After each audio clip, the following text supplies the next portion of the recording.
Netcasts you love. From people you trust. This is Twit. Hi, this is Leo Laporte, and this is my Tech Guy podcast. The show originally aired on the Premiere Network Saturday, January 26th, 2019. This is episode 1560. Enjoy. The Tech Guy podcast is brought to you by LastPass. Make password management a priority in 2019. Secure every password-protected entry point to your business and reduce the threat of breach at lastpass.com/twit. Well, hey, how are you today? Wow, Leo Laporte here, the Tech Guy. Yeah, it's that time again. Time to talk computers, the internet, home theater, digital photography. We got your smartphones, we got your smartwatches. You know, the regular litany of things I talk about every week. Kind of, if I wanted to boil it down, make a simple rule, be anything with a chip in it. Smart vehicles. In fact, our car guy is going to join us in just a little bit. Sam Abul-Samid. He is an expert on self-driving vehicles and the telematics and all the chips in a modern car. We could talk about the Galaxy 10 coming out in about a month. Samsung announced February 20th they're going to make an announcement. They announced that they're going to make an announcement. But, you know, it's so funny with Samsung. They make apparently no effort. In fact, you might even say they make an effort to spread gossip about their new devices. It's a good way to get attention.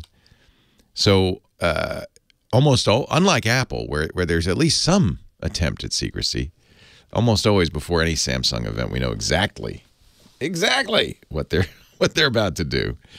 In this case, it looks like a very nice phone with a supremely large battery. So people are already saying excellent battery life. I'll be the judge of that. We have to wait and see. And yeah, Samsung even announced that they're going to announce a folding phone. That's the new thing, the folding phone. In fact, a Chinese manufacturer's CEO posted on Twitter this week a video of him with a folding phone, a trifold, a triptych phone.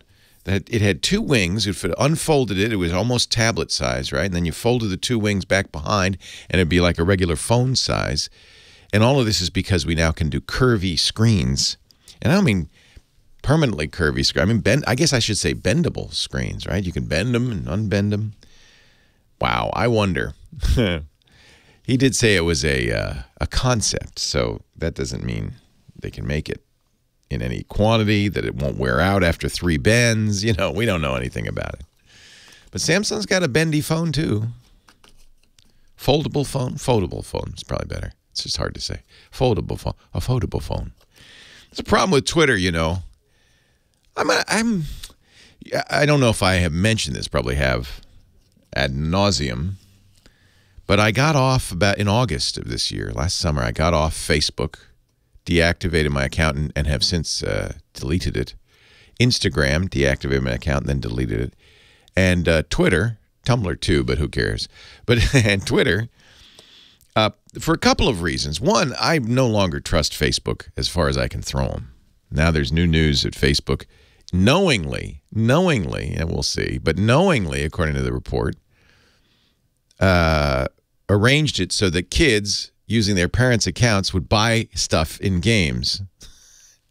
This was a problem on smartphones, of course. You know, the kids don't know that that's real money they're spending on 1 fish, 2 fish, 3 fish, blue fish. And all of a sudden, mom and dad get a $300 bill on there, and they go, what the what? But according to Reveal, from the Center for Investigative Reporting, which is actually a good group. I know them well. My son worked for them as an intern briefly. Facebook knowingly duped game-playing kids and their parents out of money. Orchestrated a multi-year effort that duped children and their parents out of money, in some cases hundreds or even thousands of dollars, and then often refused to give the money back, according to court documents unsealed tonight. It's part of a class action lawsuit. Games like Angry Birds, Petville, and Ninja Saga. Okay. Facebook encouraged game developers to let children spend money without their parents' permission. Something the social media giant called in these memos, quote, friendly fraud. Whoa. Oh, I think fraud's unfriendly, period. Friendly fraud. It's just a fraud among friends. Sometimes the children didn't even know they were spending money. Of course, we know that, right? They don't. It's just, it's Simpson's Donuts. It's gems. It's loot boxes. You don't know it's money. For years, the company ignored warnings from its own employees it was bamboozling children. Now, this is just the latest. Every week there's something else from Facebook, so I finally just said, I give up. These guys are, this is not a nice company. And Instagram's owned by Facebook, WhatsApp owned by Facebook, so I got rid of all of them. There was a benefit to this, though, I was not unaware of, which is that I spent a lot of time on my phone staring at Facebook, Twitter, Instagram. And even worse, because these companies knew so much about me from all the data collection they'd done, those ads were incredibly effective. I'm wearing what I call my Instagram underwear. Underwear I purchased on Instagram in the middle of the night because, you wake up 3 in the morning, 4 in the morning, and you don't have anything to do. So you reach over, you turn on your phone, worst thing you can do, right? 'Cause shining light in your eyes, telling your body, oh, good morning. I would reach over, grab my phone. What are you going to do? Well, I guess Instagram, that'd be interesting, and look at pictures. And every 9th picture, there's an ad. And wow, those underpants made out of bamboo look extremely comfortable. And they made it easy, right? You press a button, it goes ding. Apple Pay says, yay. 3 days later, you're getting a package in the mail. It's like a gift. It's like presents. I barely even know I paid for it. Kind of like the kids. So so this was a number of things. It was for my mental health, my financial health, and then just out of protest, just because I don't think these companies are nice companies. Twitter, I don't think Twitter is quite as evil. Not the owners, anyway. I think the people on Twitter are pretty darn evil. And it's another one. You wake up 3 in the morning, you start scrolling through your Twitter thing, and your heart starts pounding, your outrage goes up, and you just go, boy, I oughta, and you start tweeting in the middle of the bad thing to do. No sleep tweeting, no drunk tweeting. And it seems to be Twitter brings out the worst in everybody, right?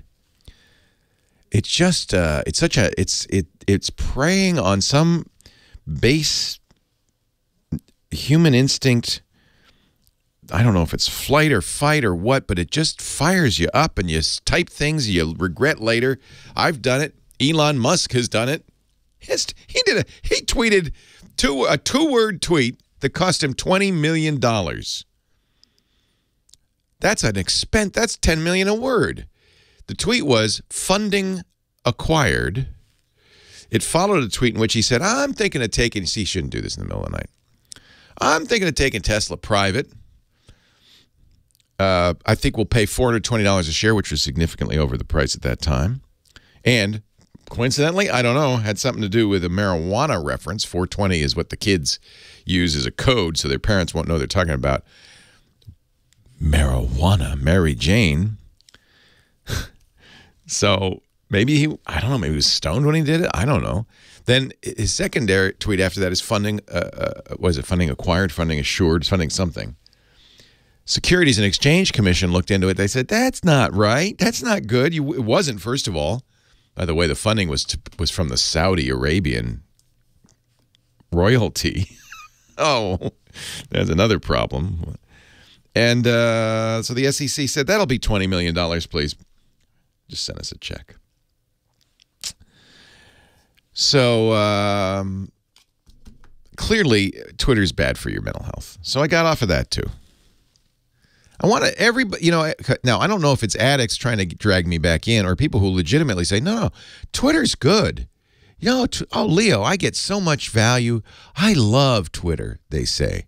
My friend Stacy, oh, Twitter's a happy place for me, she says. I just love Twitter. You just don't do it right. That's the common one, right? Oh, you're not doing it right. I'm tempted. I was thinking maybe I'll do an experiment and just follow the people Stacy follows.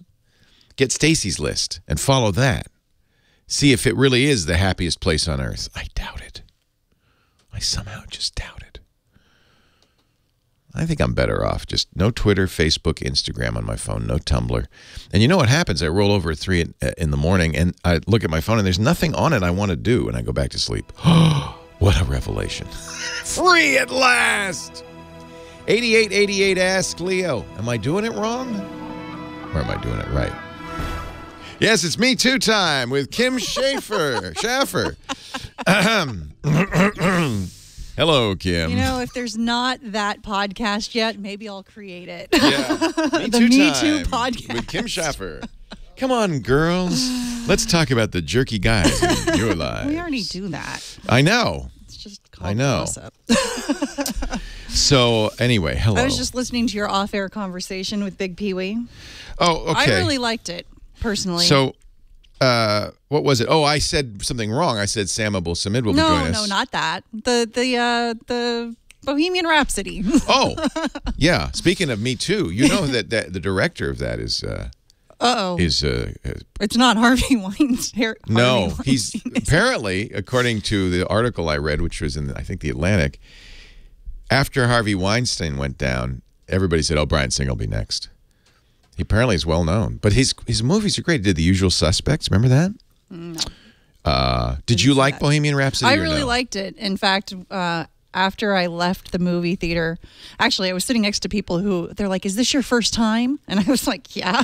I go to a movie. How many times had they seen it? 5 or 6 times. It was like his 6th time. He was like, you'll be back. I'm like, no, I don't pay for movies more than once. Honestly, it's not that good. But I was impressed. The very end, the Live Aid, they duplicated that.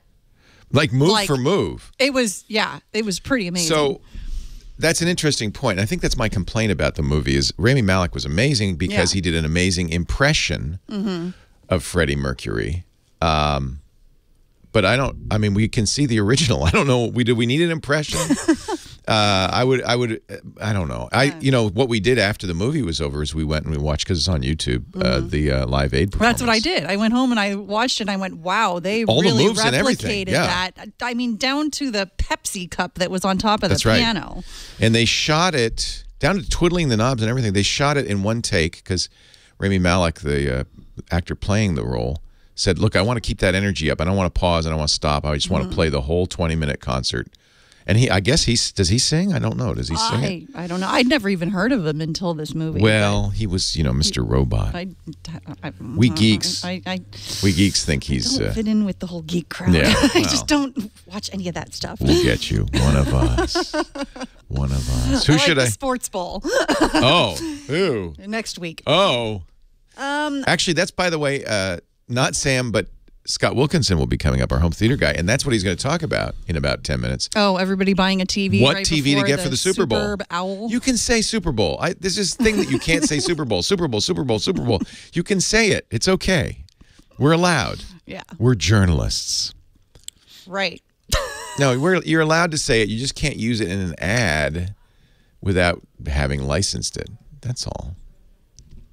I hope the boss doesn't call me on the hotline now. Leo, it's the big game. You can't say Super Bowl. Who should I talk to first? How about Suzanne in Placentia? She has a tale of woe about her Hotmail address this past week, I believe. Yes. Whoa, dude. Yeah. Hi, Suzanne. Leo Laporte, the tech guy. Welcome. Good morning. How are you? I'm great. Good. I have a 2-part question, I think. I think I have figured it out, but I wanted to confirm that, and then I want to know what I can do to prevent this in the future. Okay. I use Hotmail, and I'm happy with that. That's fine. Wednesday or 3 days ago, I was sitting at my desk, and all of a sudden, 279 emails popped up. Yeah?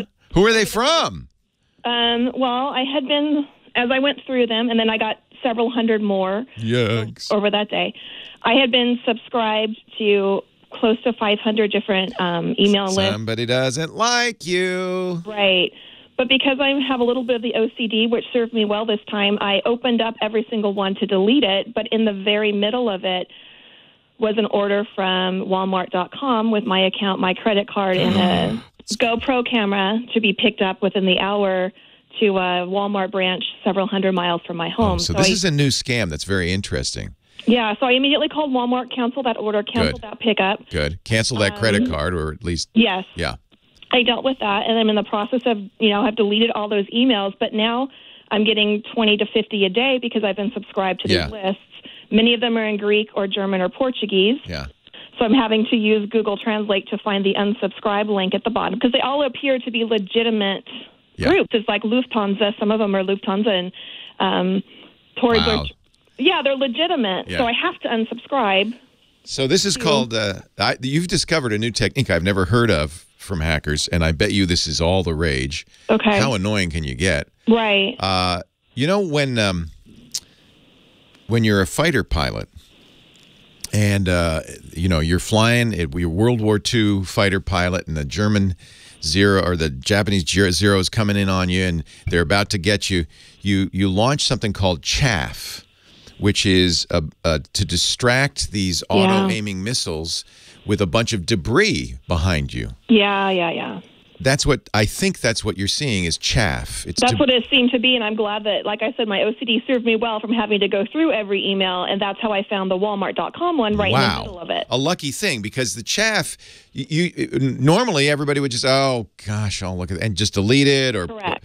I think you're right. Your theory is absolutely right that the bad guy who had your credit card said, all right, before we use it, we will subscribe her to 100 different email lists. She'll miss the Walmart notification and all of that. Brilliant. Right. Brilliant. And there's no way to protect myself from something like this. Well, there is a couple of things. No, there isn't. But a couple of things I would do. Okay. First of all, shame on the companies that don't do what we call double opt-in email. Any responsible company, Lufthansa, should do that. No one should be allowed to sign you up for an email without your approval. So you'll see when you sign up for a list, a good list will then send you an email saying, yes, do you really want to be on this list? And I did see many of those, but over 500 emails. Holy cow. I bet you they're automated. I bet you now, so this is a good word of warning. Others will all see this now because I bet you there's an automated tool that does this. Yeah, there has to be. Yeah, because hackers, as much as they want that GoPro, they're not going to spend hours subscribing you to mailing lists. Instantaneous. I've been subscribed to all of them the exact same minute. So it's got to be a tool that does this. Right.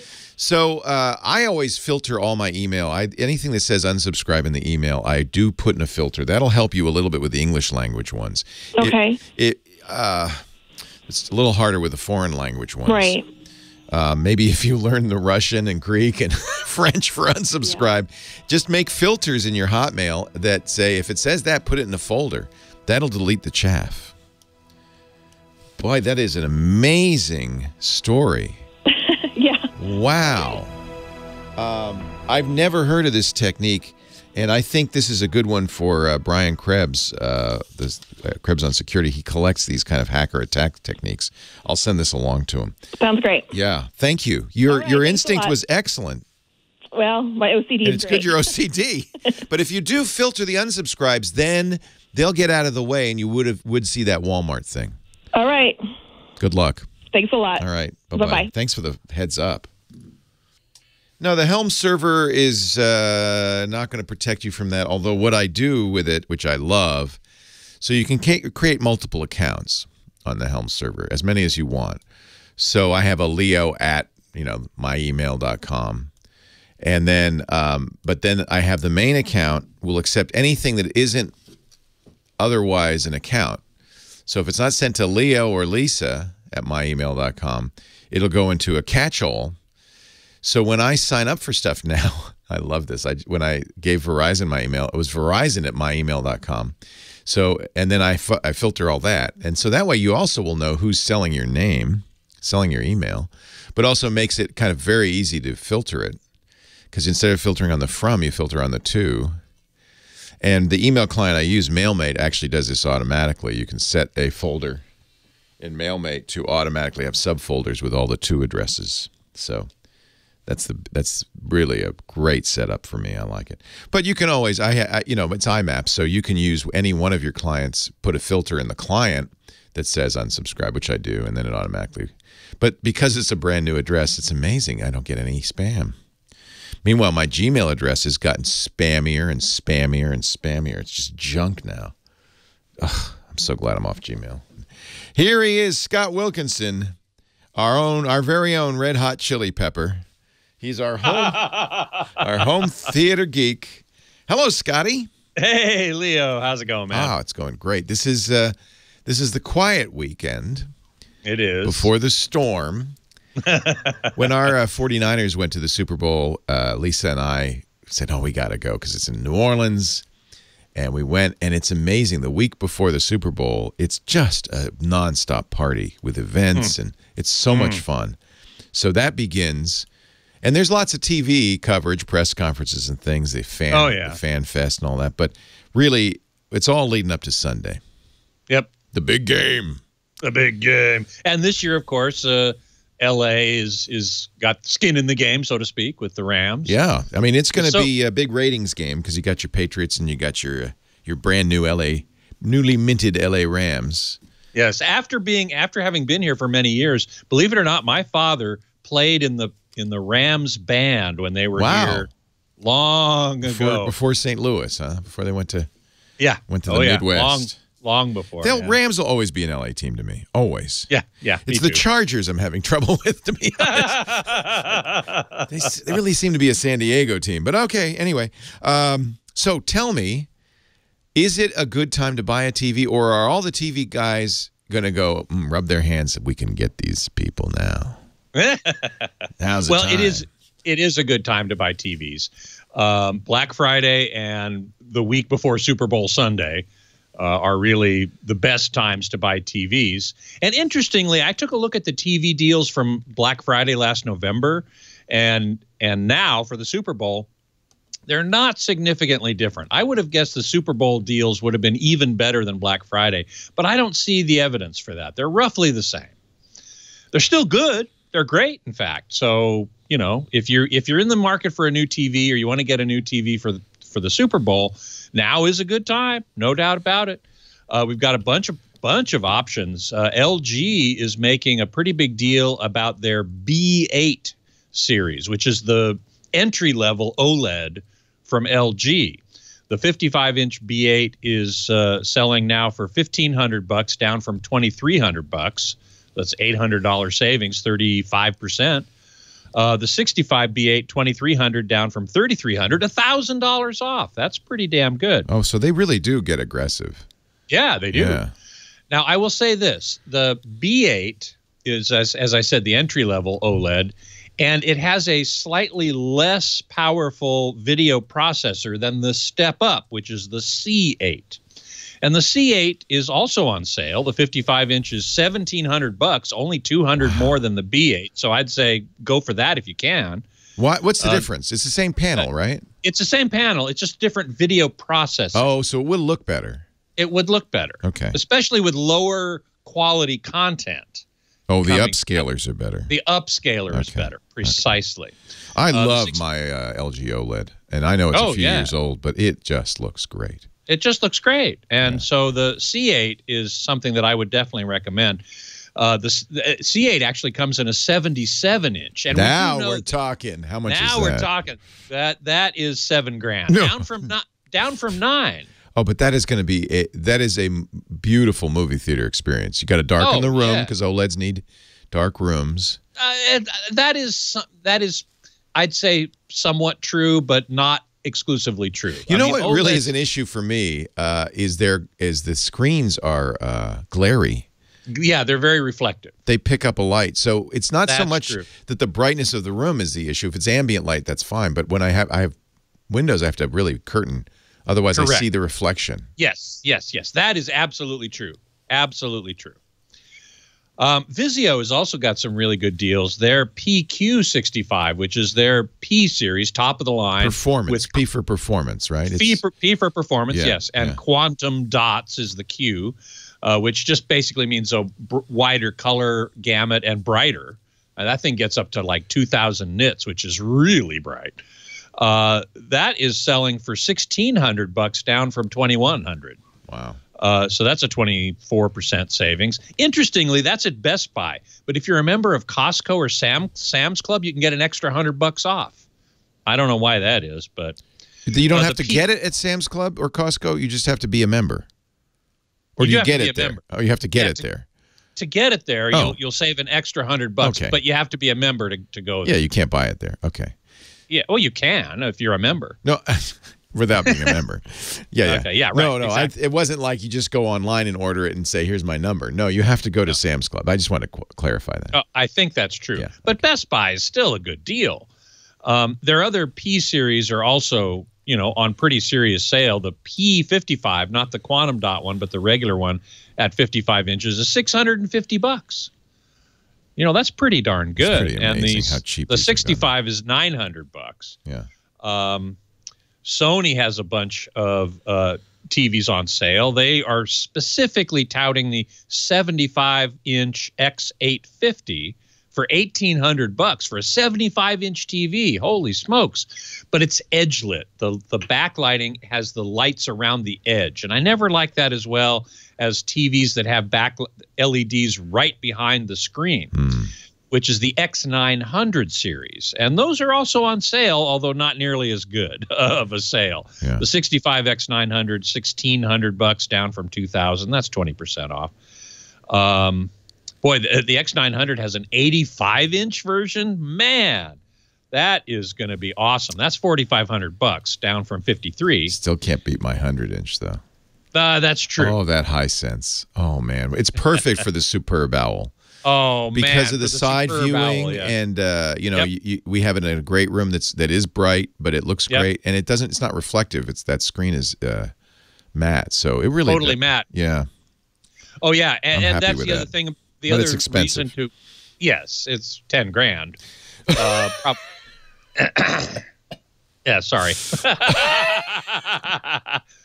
But it's a 100-inch screen. You're not going to get You're not going to get a 100-inch OLED for $10,000. Nowhere near that. The neighbor came over yesterday. She said, "Oh, give me that." No. She said, "Come on, you get another one. Give me that." No. Yeah. That's mine. Now, CNET had some budget picks, and I just wanted to quickly mention There's some amazing budget stuff. Yeah, their budget pick for the 55-inch is the Hisense 55R7 for $600. Their pick for the 65 is the TCL 65S405 for $480 at Costco. This is no coincidence because these are both Chinese companies trying to get into the market. Yes. Just like LG and Samsung were the Korean companies trying to beat Sony, the Japanese company, Panasonic. Yep, and Panasonic. And they were aggressive to get into the market. Now it's the Chinese companies trying to beat the Korean companies, and they're aggressively priced. So take advantage of it. Yeah, absolutely. I love my Hisense. Boy, you want a 75-inch, the Hisense 75-inch H8E for $900? I gave my mom the TCL because it's got Roku built in, and she adores it. Yeah, yeah. Both those, the Hisense R7 and the TCL S405 are both Roku. Hisense does that too. That's nice. Yeah, they do. I prefer the TCL R series because it is, again, this backlighting that I prefer over the edge lighting. Right. But either one, I mean, Mom's 86. She doesn't care. She doesn't care. Right? She's just happy. She's just happy. Scott Wilkinson, he's our home theater geek, joins us each week on the show to talk about TVs and audio, and it's always a pleasure. Thank you, Scott. My pleasure. Leo Laporte, the tech guy. More calls coming up right after this. Superb Owl. Superb Owl. Oh, I love the Superb Owl. All right, you want to stick around? Oh, yeah, happy to. All yours. I'll get you a clock here. Yeah, good. Beatmaster says, I put more trust into South Korean and Japanese companies. Well, I don't know what trust has to do with it. You mean? Yeah. Well, I mean, they're for repairs. For accurate representation of what the product is. I don't think TCL and Hisense are in any way less trustworthy. I don't think so either, to tell you the truth. They're both really good companies. What's support like from? I mean, that's something we never talk about. But sometimes the faraway companies don't have great support in the U.S. Well, that's true. Although both TCL and Hisense do have strong U.S. presence. There you they go. have offices here, and people here, and big presence. So I wouldn't worry too much about it. Although I will say that's one of the bugaboos of reviewing TVs is you don't get a chance to live with it for a year, and if it goes wrong, deal with customer support. That's one of the reasons, and I'm in a very fortunate position. I try to buy most of what we review. I can't buy a $10,000 TV just to review it, but I buy all the computers and stuff because that's the only way to really know the phones. Right. You gotta live it. And I gotta say, support. It's hard to judge because you can't say I'm Leo Laporte because then they might say, "Oh, yeah, hi, Leo." Yeah, right. Exactly. I've done that with a couple of products. Yeah, I've called. Use a phony name, and I haven't said who I am. Yeah, exactly. Because if they know who I am, they'll say, "Oh, well, let me get you to my supervisor." The VIP section. Right. Fortunately, no one knows who I am. So I'm actually, I wish they would go, "Oh, Leo Laporte, let's fix your problem right now." No. I doubt that. I bet you some of them know who you are. Maybe. Anyway, UJ here in the chat room is saying, did you see Target is selling the Vizio P Series Quantum for $1,399, $1,400? That's even a little better than what I saw. If that's true, man, that's a serious deal. That is a serious deal because the P Series Quantum or PQ is really good, really a good TV. I like it a lot. So $1,400, man, that's nice. Tech in San Diego, good to see you, my cosmological brother. I did catch the blood moon. We went out to dinner actually that night to a place where we knew we would have a good view of it, and my wife and I spent some time observing and marveling at the beauty of the universe. And that's certainly part of it. Maverick 56 says, I was going to buy an LG OLED B series before the Super Bowl, but decided to wait another year. Why? Those TVs are already great. Now, granted, as I said, the B series, the B8, this year's model, has a somewhat less capable video processor than the C series and above. So I'm not quite sure. I mean, I would personally go for the C8 rather than the B8, and you're only spending a couple $100 more, as I said before. So why wait another year? I mean, certainly next year's TVs will be better than this year's TVs, but 'twas always thus. It's always that way. You're never going to buy anything if you wait till the next one. So, you decide when it's time you need a TV, go buy one, and you'll be happy with it. I'm almost certain. It's just the way of the world, I'm afraid. Leo Laporte, the tech guy, 8888. Ask Leo. Rick in San Diego, great to have you. Thanks for calling. What can I do for you? Hi, Leo. How are you doing today? I'm great. How are you? Not bad. I just bought a motorcycle, and I'm worried about it getting stolen, of course. So I'm wondering if you can recommend a GPS I can wire into it. Ooh, like a low jack for cars, kind of. Yeah. Oh, interesting. I bet there is such a thing, but I don't know anything about it because I'm too scared to ride a motorcycle. So let me see if the chat room has any suggestions. They do. LoJack does make a motorcycle product. Wait a minute. No, they're no longer actively selling the LoJack system for motorcycles. Well, come on, man. Come on. You know why? Because probably it's silly because people would put their own device, their GPS device on their motorcycle. Many cars nowadays, my Tesla, I can always go on the Tesla app and see where my car is. And I presume that's all you care about. I'm just looking to see what's replacing it. Scorpio is commonly mentioned. It's from ridescorpio.com. It's a hands-free motorcycle alarm, but it also has GPS. You can remote arm and disarm it. This looks like it might be a good choice. Like I said, I have no experience with this, and I'll invite the audience listening to call in or go to the chat room at irc.twit.tv or add something on the website. But the Scorpio, this is interesting. It has a pocketable hands-free smart remote that will alert you. Shock and tilt accelerometer sensor, so somebody tips your bike, you can run out. A perimeter sensor, if somebody gets close to it, you can run out. Hands-free remote and a big alarm. And I'm presuming, because it was mentioned as an alternative to LoJack, it also will do the GPS stuff. Yeah, that, a nice bike. That is Viper apparently has a motorcycle alarm GPS remote start as well, according to one of our chatters.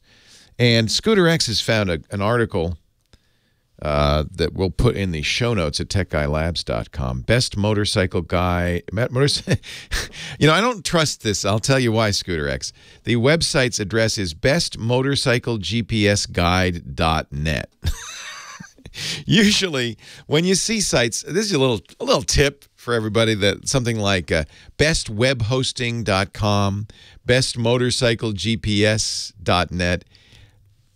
It's usually an affiliate site for one of the GPSs. They mentioned, though, I'll refer to you can go to the website, bestmotorcyclegpsguide.net. They say the TrackMate GPS mini waterproof vehicle GPS tracker.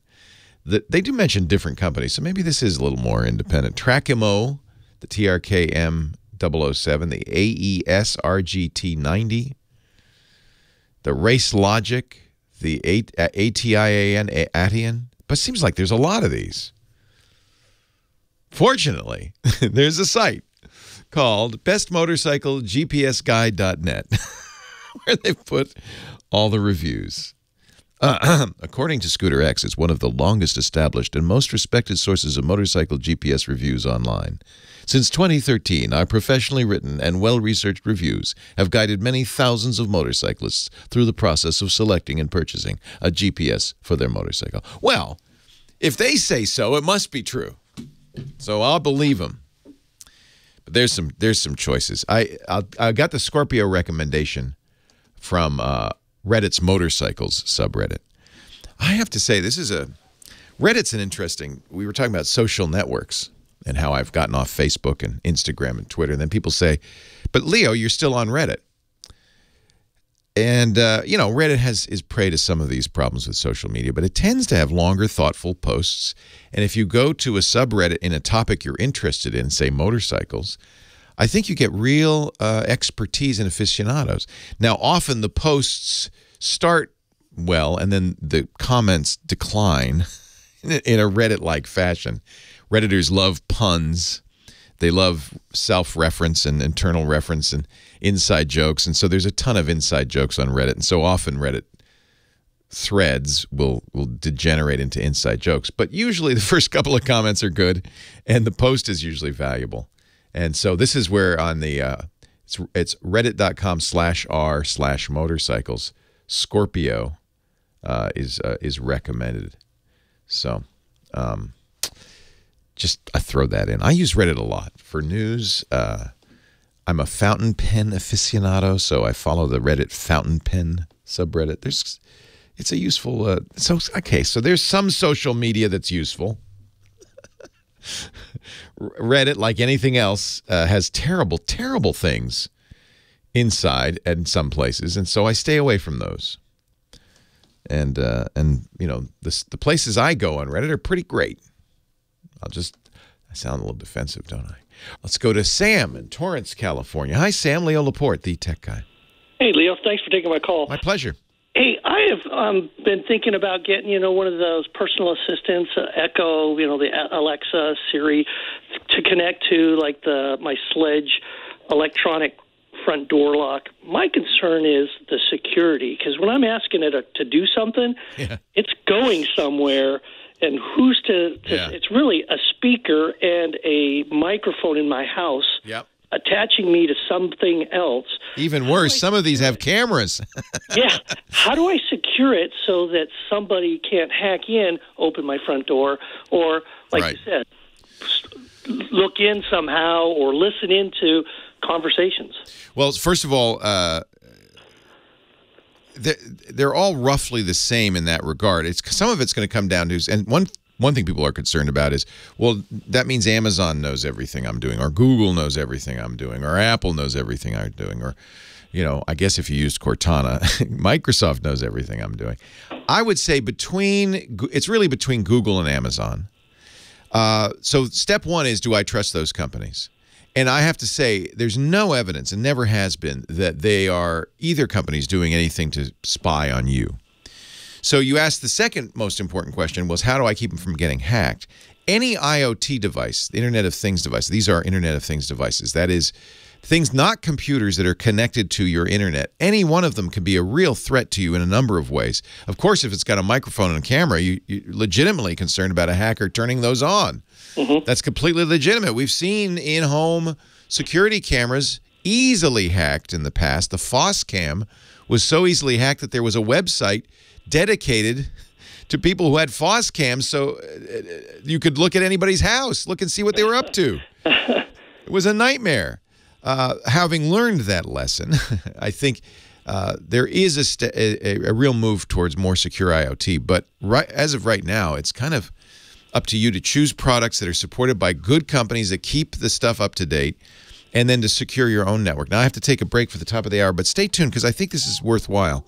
Let's talk a little bit about the security of those internet-connected things in your house, not just Echoes, but TVs, appliances. How do you secure them? Leo Laporte, the tech guy.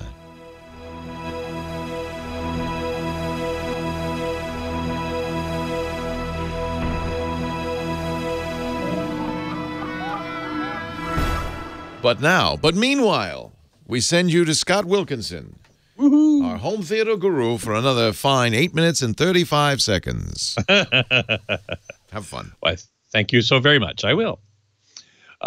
Mike Heiss in the chat room asked a great question, which I don't know the answer to, which is CBS going to broadcast the Super Bowl in high dynamic range? And if so, is it going to be an HLG or something else? I would assume HLG, which stands for hybrid log gamma, which is another HDR, high dynamic range format, designed by the BBC, and I think NHK had something to say about it, specifically for live broadcasting. So I would assume if they're going to do HDR at all, that's probably what they're going to do. But I don't know. I'm going to look that up because that's a great question. Mike's going to look it up too, and will let me know before he heads off to ISE. He's going to ISE in Europe. Oh, man, that should be loads of fun. And it's something to ask Bob at HPA, the Hollywood Professional Association Tech Retreat, which is happening mid-February. I have applied to get press credentials to that, so I hope they let me. Robert Bigelow, yes, indeed. Stargazing is a great way to enjoy classical music, especially listening to pictures at an exhibition. Yeah, man. Man after my own heart there, for sure. And I do love stargazing, especially out in the desert or someplace where the wide open spaces and on a clear night. And the desert is better than near the coast, mostly because of humidity. You want to go to a place with low humidity, because if there's high humidity, I did this last November, I think. We went out to see the Leonid meteor shower in Santa Cruz, which it's near the coast, obviously. And so there was a lot of humidity in the air, and that sort of obscured a better view of the stars. There weren't clouds per se, but just a lot of humidity. So it wasn't as crisp and sharp as like a TV image. But I went out to see the Perseids last August. I guess it was November a year ago that we went out to see the Leonids. But the Perseids, I went out to Mojave Desert, and the seeing was excellent. Unfortunately, there weren't that many good strong Perseid meteors coming through. So, you get what you can. Let's see here. Less light pollution. Exactly. You want to get where there's little light. Oh, Knox Harrington says no 4K broadcast of the Super Bowl. Okay, in which case there won't be any HDR. I'm sure they have to be recording it. They have to be shooting it in 4K. Whether or not they're going to show it anywhere in 4K is another good question. Titus, popcorn, soft music, stargazing, and many beers.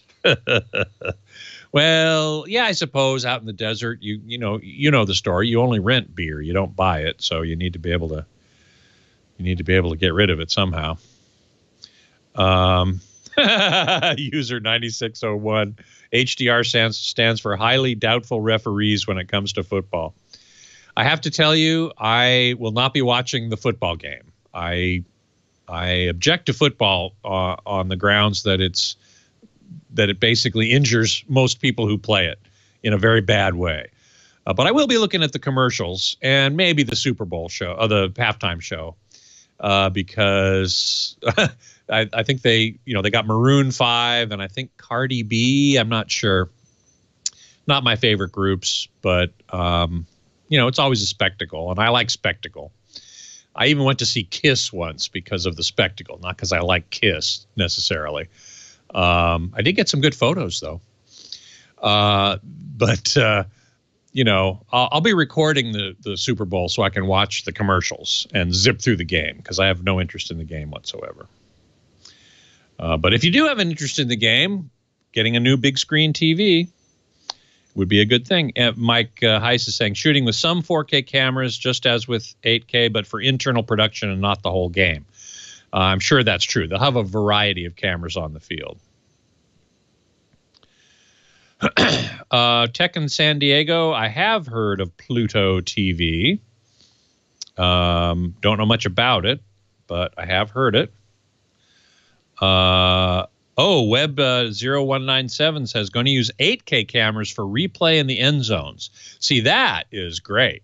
That's a good use of 8K to be able to zoom in and still see a lot of detail. So the referees or even the viewing audience can see 1080p even when you've zoomed in by a factor from 4K of 4. So you can have a zoom factor of 4 and still have a nice 1080p image if you shoot it at 4K. At 8K, then you can have a zoom factor of 16 to get to 1080p from 8K. So that's pretty cool. Let's see.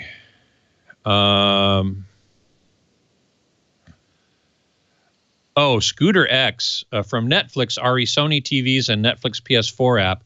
If you're watching Netflix on a 1080p TV that supports HDR, the content will display in HDR. The Netflix stream will come to your TV at 1080p HDR, the rep said. Well, that may be true, but there's no such thing as a 1080p TV that supports HDR. It doesn't exist.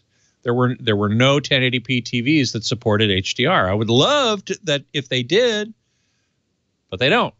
So it's a moot point. It's not going to happen. Pluto TV was integrated. Oh yeah, Vizio TVs, Marsworm. That's right.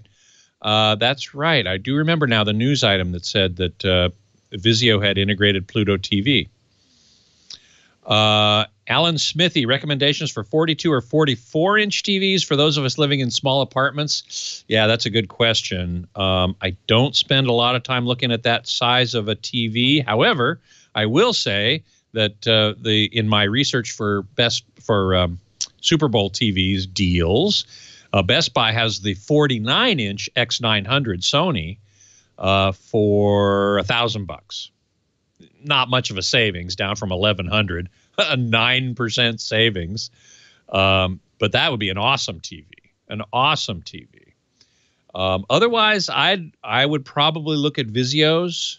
They certainly go down into the 40, 42 range, and every single one of their TVs has this backlighting, direct backlighting with local dimming called full array local dimming, or FALD. So I didn't put any of those sizes in my chart here, but I would look at the Vizios, possibly the TCLs. If there's a small enough TCL R series, or sometimes they call it the 6 series. I call it the R series because it's the model number always says R something. There you go. Thank you, Scotty. Have a great week. Thanks. You too. Well, hey. How are you today? Leo Laporte here. I'm the tech guy. Oh, yeah. You've heard of me? Yeah. I'm the guy on the radio who talks like this, and I talk about geeky stuff all day. 8888 ask Leo if you have a question, a comment, a suggestion. I'd like to talk high tech with you. We were talking before the break with Sam, who had a really good question. Sam, are you still on the line? I am. Thanks for hanging on. He wants to get one of these voice-activated assistants, but and what he wants it for is even more interesting because he wants it to control his door locks. You have a Schlage lock, or you're thinking about getting one? Or I'm thinking of getting a Schlage lock. Yeah. So the idea of these smart locks, these, by the way, are also Internet of Things devices because in order to work, they have to be connected to the internet. Mm-hmm. The idea of these is if you want I have a colleague I work with, Megan, whose kids come home from school and maybe they forget their keys. She can, at work, launch the lock application on her phone and unlock the door. She can set a one-time PIN code for a repair person that changes after that. They can only use it once. She can, make sure that this is maybe even more useful when they leave on a trip. Did we lock the door? They can say, oh, yeah, we did. They can check. So that's nice. But, yeah, you're right. There's a real concern that maybe a bad guy could also use it to unlock the door. Mm-hmm. I guess a couple of things I would say. First of all, I think we forget sometimes that a door lock really is only a suggestion. Mm-hmm. It's a social convention that if the door is locked, you shouldn't come in. But honestly, no bad guy is thwarted by a door lock. Unless you have a iron or steel-clad door, no back windows, you're in an apartment on the 8th floor, it's pretty hard to secure your home if a bad guy wants to get in. He'd go around the back, break the glass. He could kick in the door. A door lock is really just a convention. Sort of a deterrent. Yeah. It's not much of a deterrent if you ask bad guys at all. It's really more a signal. Hey, don't come in here. And bad guys are just like everybody else. They're kind of influenced by it. But if you think about it, they're not really secure. That's step one. But we don't want to put something on there that a bad guy comes up with a little doohickey he bought on eBay, presses a button, and walks in the door either. We don't want to make it that easy. But it is really the case that any IoT device, any device that you put in your house that's on the internet has to be secure because not only does it potentially let bad guys in the front door, it potentially lets bad guys on your network because it could be a gateway to your network. We've seen them used that way as well. Light bulbs, Hue light bulbs. They fixed this since, but for a while, because there's a Wi-Fi transmitter and receiver in the light bulb, where people could use them to not, so what, somebody turns my light on. Big deal, right? That's no big deal, except they could use it to get into your internal network. And at that point, they can hack you. So would you recommend, like, I've got the, Frontier router. Would you recommend changing that out and putting a different firewall in? It's not just the router. If you really wanted to secure, yes, router will help. So here's a couple of things. First of all, rule number one, biggest rule, never buy anything that in your house that connects to the internet that isn't from a reputable name company, not some Chinese company you never heard of, but a reputable name company that has a commitment to security and keeping it secure. Some people, for instance, will only buy stuff that's Apple HomeKit because Apple insists on security. Google and Microsoft have also designed secure Internet of Things platforms that they're encouraging smaller companies that really can't be as smart about security to use. So there is a definite effort to keep this secure, but only buy IoT devices from known companies that have a commitment to keep them updated, that update over the air automatically. The last thing you want to do, I have 62 IoT devices in my house. The last thing I want to do is go one by one to check and see if they're up to date. They need to automatically update, right? So that's job one. And you're right, your router can help because the other advice that Steve Gibson, our security guru, and others say is if you can, put your IoT devices on a separate network so that even if a bad guy was able to use them to get into your network, he wouldn't have access then to your computers. And that requires either a router that can do something called a VLAN, or Steve has this crazy setup he calls the 3-router solution.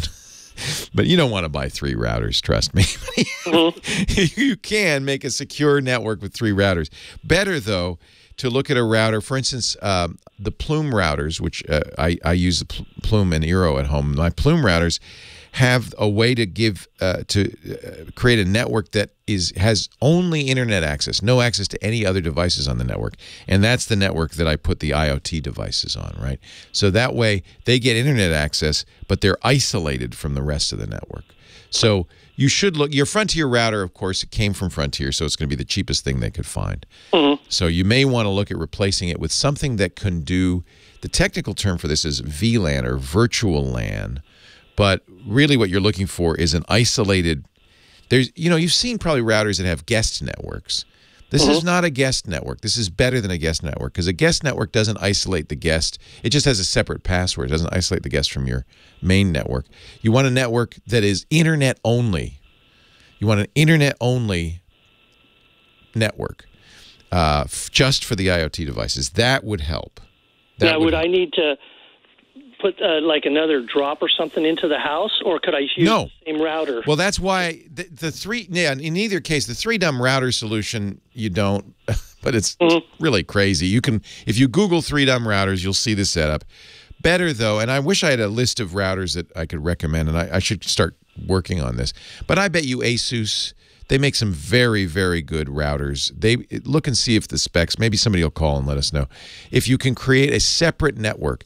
Ubiquiti makes a router called the Edge Router X. It's not a Wi-Fi router. It's a cheap $50 switch, hardwired network. But it's really cool. It takes some expertise to set up, but it will allow you to VLAN each individual port.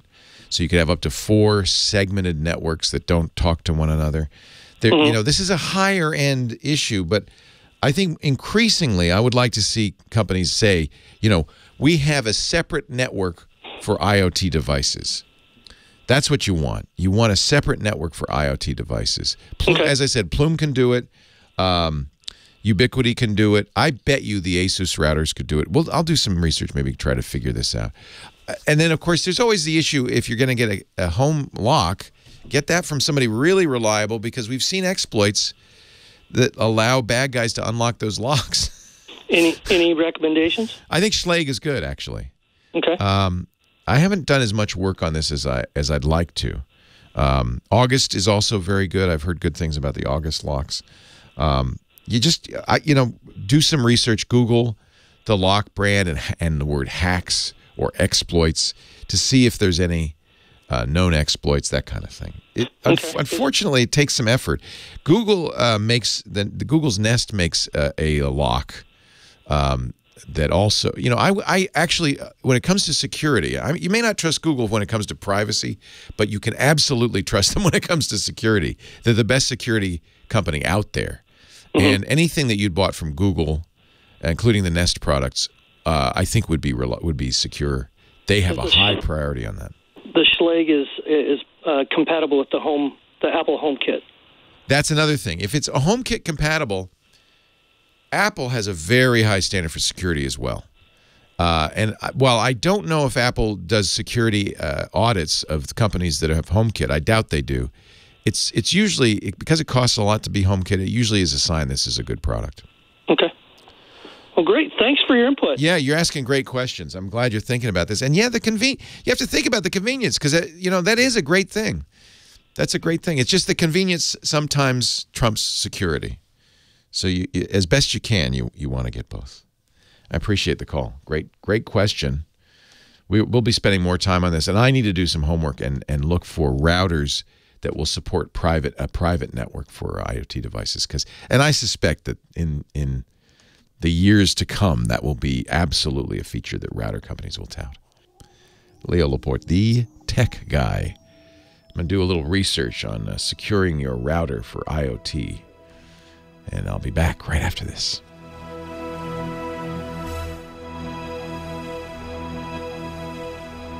I trust the Wirecutter, but this is the kind of thing we've got to get companies like the Wirecutter to start talking about.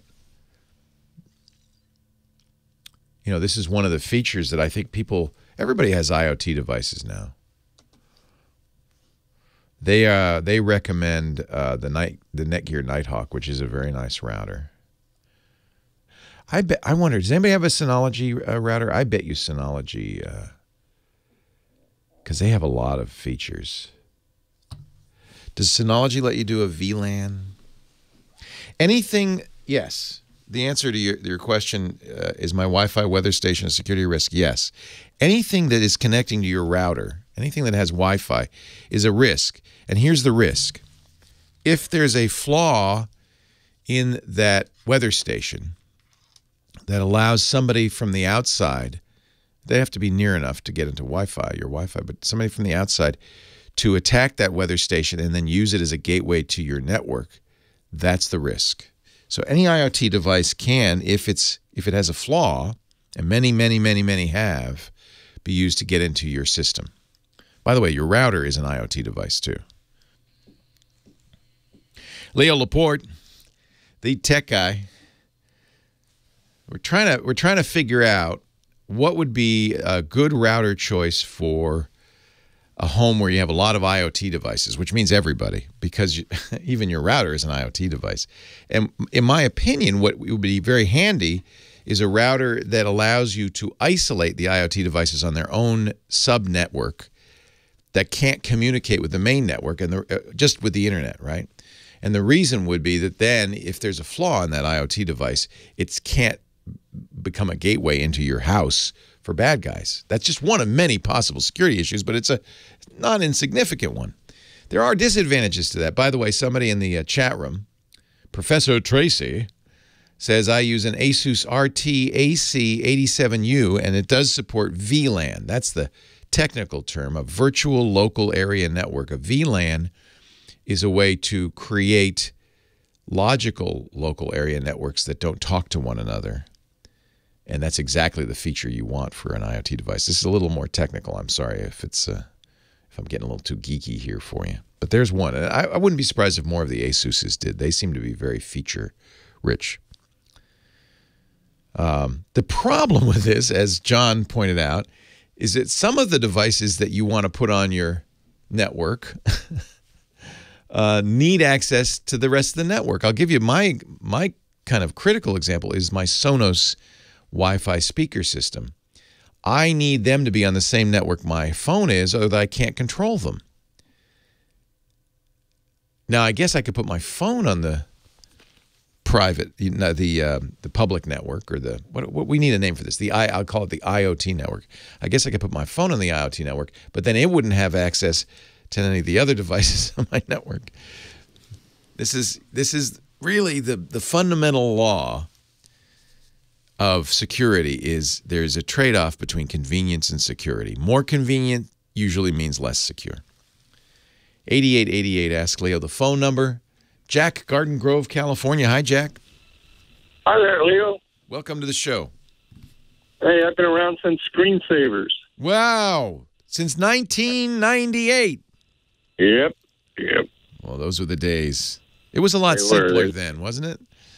Yeah, things have really changed quite a bit, actually. Wow. It's kind of amazing, and it happens gradually enough that we don't sometimes notice. Then you look up one day, and you haven't written a check in years, or you sent a fax, or dialed a phone. You know, and everything's changed. What's a fax? What's a fax, Daddy? I remember telling my son when he was about 7 or 8. This is many years ago now. Let's go to the record store, and he said, "What's a record?" Yeah. Now you'd say, "What's a record store?" I never heard of such a thing. What do they sell? What do they sell there? I used to go to Tower Records. Tower Records. Wasn't that a great store? Oh, I love that place. I really do. Yeah, you're of a certain age, as am I, and I used to work in a record store. No kidding. Wow. Licorice Pizza. What was the name of a record store? That's right, Licorice Pizza. I forgot about that. You worked at Licorice Pizza? No, I didn't. John, I guess John did. He just used to hang out there.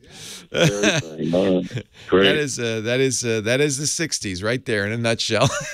Maybe a little bit of the 70s. What can I do for you, Jack?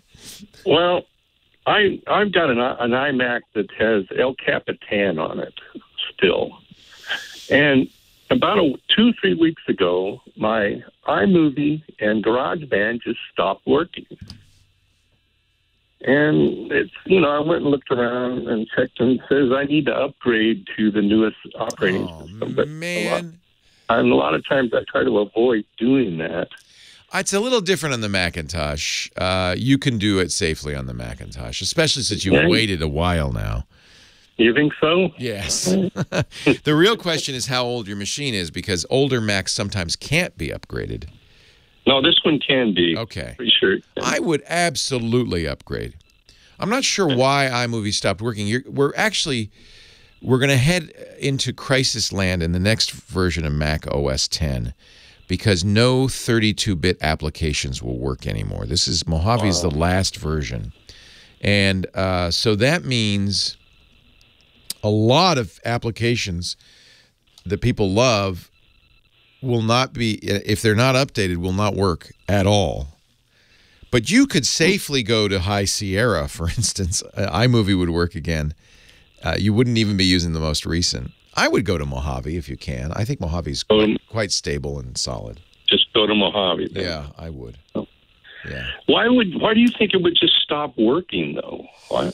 That puzzles me because it supposedly works on El Capitan. Yeah. It needs, how much RAM do you have? Do you know? I'm not looking at my machine right now. It has a minimum requirement, but I'm sure you have more than 2 gigs of RAM. Oh, yeah. Scooter X also, our chat mod, has the specs up for me. He says you also need OpenCL-capable graphics card. It may be the graphics on there is too old. I don't know why it stopped working. I don't know. That's you know what? Try downloading it again. Delete it and download it again. I did. It won't let me do that unless I upgrade. So it says, we don't work on El Capitan. Not anymore. It did. Oh, interesting. Yeah. See, on the Apple page, on the iMovie page, apple.com/iMovie, it says El Capitan or later. So they're lying. Yeah. Shoot. I honestly, there's good reason to upgrade the operating system. There are security patches, significant security patches that you're missing. And I honestly think that there's no. I understand your reluctance. Is it because you're afraid things will break, or because it'll look different, or no? I've worked with Mac computers from the very early days, and sometimes when I would upgrade to a new system, one of my games didn't work or something else didn't work. Yeah, but that's right. That's kind of in the past a little bit, but I'm wary of it still. Yeah, I don't blame you. I do think that Apple is notorious, both with iOS and Macintoshes, for having a very, very high percentage of users on the most recent version. And I think that's because generally it is a good idea. It's safe. Apple encourages it. And yeah, I haven't seen any show-stopping problems in a long time. I think it's time. I think it's time to go to Mojave. And by the way, record stores are back. Record sales are up like 400% year over year. People are buying vinyl again. Leo Laporte, the tech guy. That's where I worked, Vic. I worked Odyssey Records in Santa Cruz. What year would that have been? Let's see. I worked there while I was in college. I think I worked there in the mid-'70s, late 70s. Odyssey Records. I loved that job because I got to listen to music, and I kind of took pride in knowing songs and finding songs for people. I loved it. So apparently it was a Southern California chain. Yeah, I don't remember it. Licorice Pizza. Logo. Oh, how funny. And my local's record. I get it, because a record of vinyl record looks like a licorice pizza. That's hysterical. Yeah, and there was one in West Covina. So. Wow. Yeah, I was fired from Odyssey Records. The only job I've ever been fired from, because they got a manager in, and he fired all the guys, and then only replaced them with women.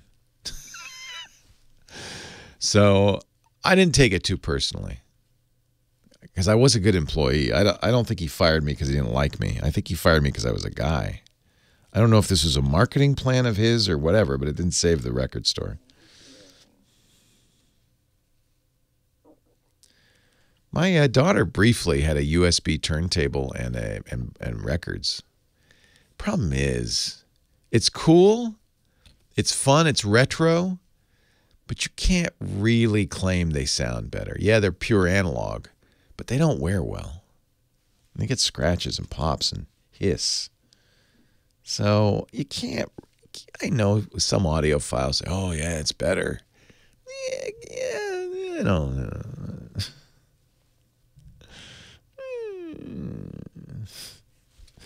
I think digital's pretty good. It sure is convenient. Leo Laporte, the tech guy. Everybody in the chat room talking about vinyl. Vinyl records. I used to work at a store called Odyssey Records. It was in Santa Cruz where I worked. 8888 Ask Leo. That was in the late 70s. And now they're back. We, I don't notice, though, a sudden upsurge of record stores or anything.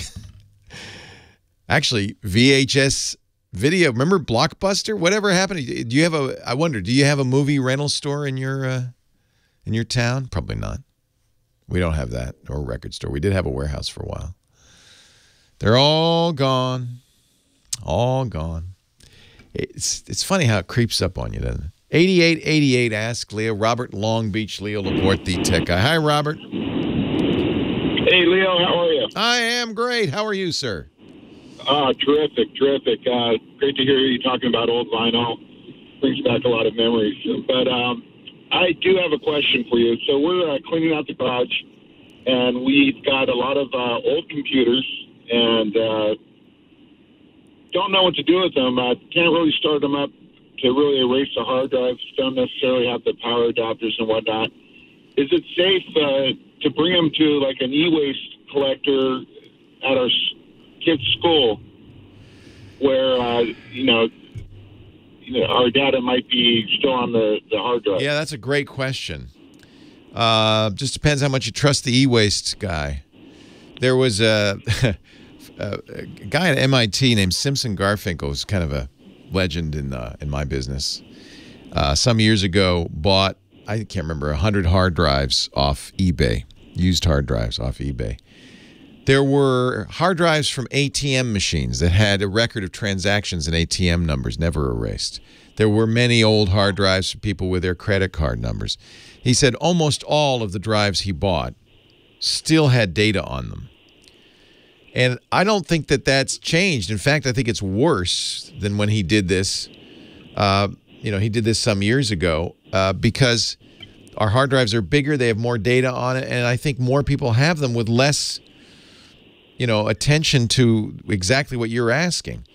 On the other hand, you can't boot it up. What are you going to do? So there are a couple of things. There are, and it might be worth looking for in the Long Beach area, there are computer recycling centers that specialize in taking people's old computers, fixing them up, and giving them to churches and schools and other charities. So you might look for a computer recycling center that does that. And they guarantee, they make a big point of this, they guarantee to wipe the drives. They get them working again, wipe the drives, put in new stuff where needed, and give it to charities. And that's a really good thing. So I see there are a few of them in the Long Beach area, and that might be one to ask them. Now, Long Beach has its own e-waste, and I bet you anything that the e-waste folks say, yeah, we're not going to, don't worry, we're not going to reuse your drive. But, all it takes is one rogue employee who says, we should just check, make sure. I was told once by a car repair guy, he said, every time we get a car, we just check to see if there's any music on the hard drive, if a USB key is on the keychain, because we just want to get all the music we can. Free music, right? So this is legitimate. If you really have something on one of those computers you're worried about, what I would do is take the hard drive out and donate the rest, and then just store the hard drive. The other thing you can do, all hard drives can be unscrewed and taken apart, and then damage the physical platter and then recycle it. Drill a hole in it, or, be careful. Some platters are made of glass, so don't just hit them with a hammer. You don't want to hurt yourself, but that's another way to do it. Or just take them and store them somewhere. Now, here's the advice going forward, and this is really the important thing going forward. Every time I get a new device, whether it's a computer, a phone, a laptop, a tablet, if there is encryption available, I turn it on. Full disk encryption available, I turn it on. All Macintoshes have something called File Vault. Turn it on before you put anything on there. All iPhones come encrypted. Android phones, for the most part, come encrypted. If not, turn it on. And the reason being, then you don't have to worry, because without the encryption key, it's gobbledygook on the drive. You don't have to erase it. Does File Vault slow the computer down?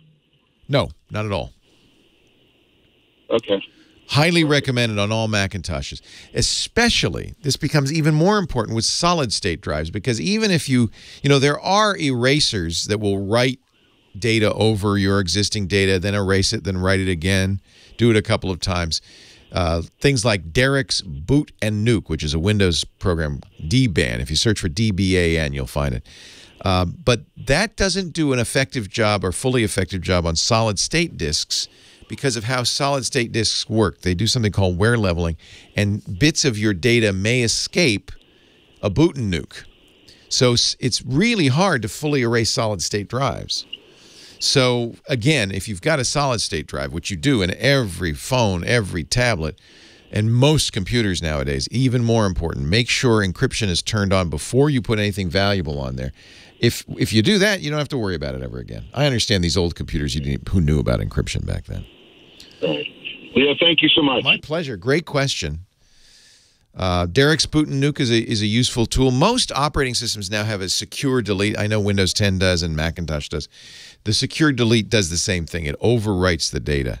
The reason being, when you erase a program or a file on a computer, it doesn't actually erase it. It merely changes the entry in the drive's catalog to say, yeah, there's nothing here, you can reuse it. That's why you can unerase a file, even after you've erased it. It's not really erased. It's just the directory entry is modified, the file name is modified, so that the operating system knows you can reuse that space. So that data is all still there. So that's another point, by the way. Even if you could boot those computers, if you just formatted the drives, it doesn't erase anything. All the data is still there and recoverable by almost anybody with tools that are widely available. What you have to do is overwrite it. So formatting the drive does not overwrite it. It just writes a new card catalog. All the data is still there. That's why it's quick. If it had to overwrite the data, you'll notice this, by the way, if you start using something like Derek's Boot and Nuke on modern terabyte, multi-terabyte hard drives, it takes a long time. Now, it is not necessary to do 9 passes. The same Simpson Garfinkel did some testing. He said even if you overwrite it once with ones and then erase it again, nobody can recover it. The theory is maybe some secret agent deep within the bowels of the NSA has some magic low-level magnetic sensing tools that could figure, and probably you've seen a movie where they, I can tell even though it was overwritten the data. No, don't worry about that. That's really going crazy. It's sufficient to do a secure erase or overwrite it once, and that'll get the job done. The issue is even on solid-state drives, that does not erase everything. So use encryption. Encryption is your friend. Deleting the partitions doesn't delete data. Reformatting doesn't delete data. You have to overwrite it to delete your data. And encryption is your friend in almost every case. 8888 Ask Leo Laporte, the tech guy.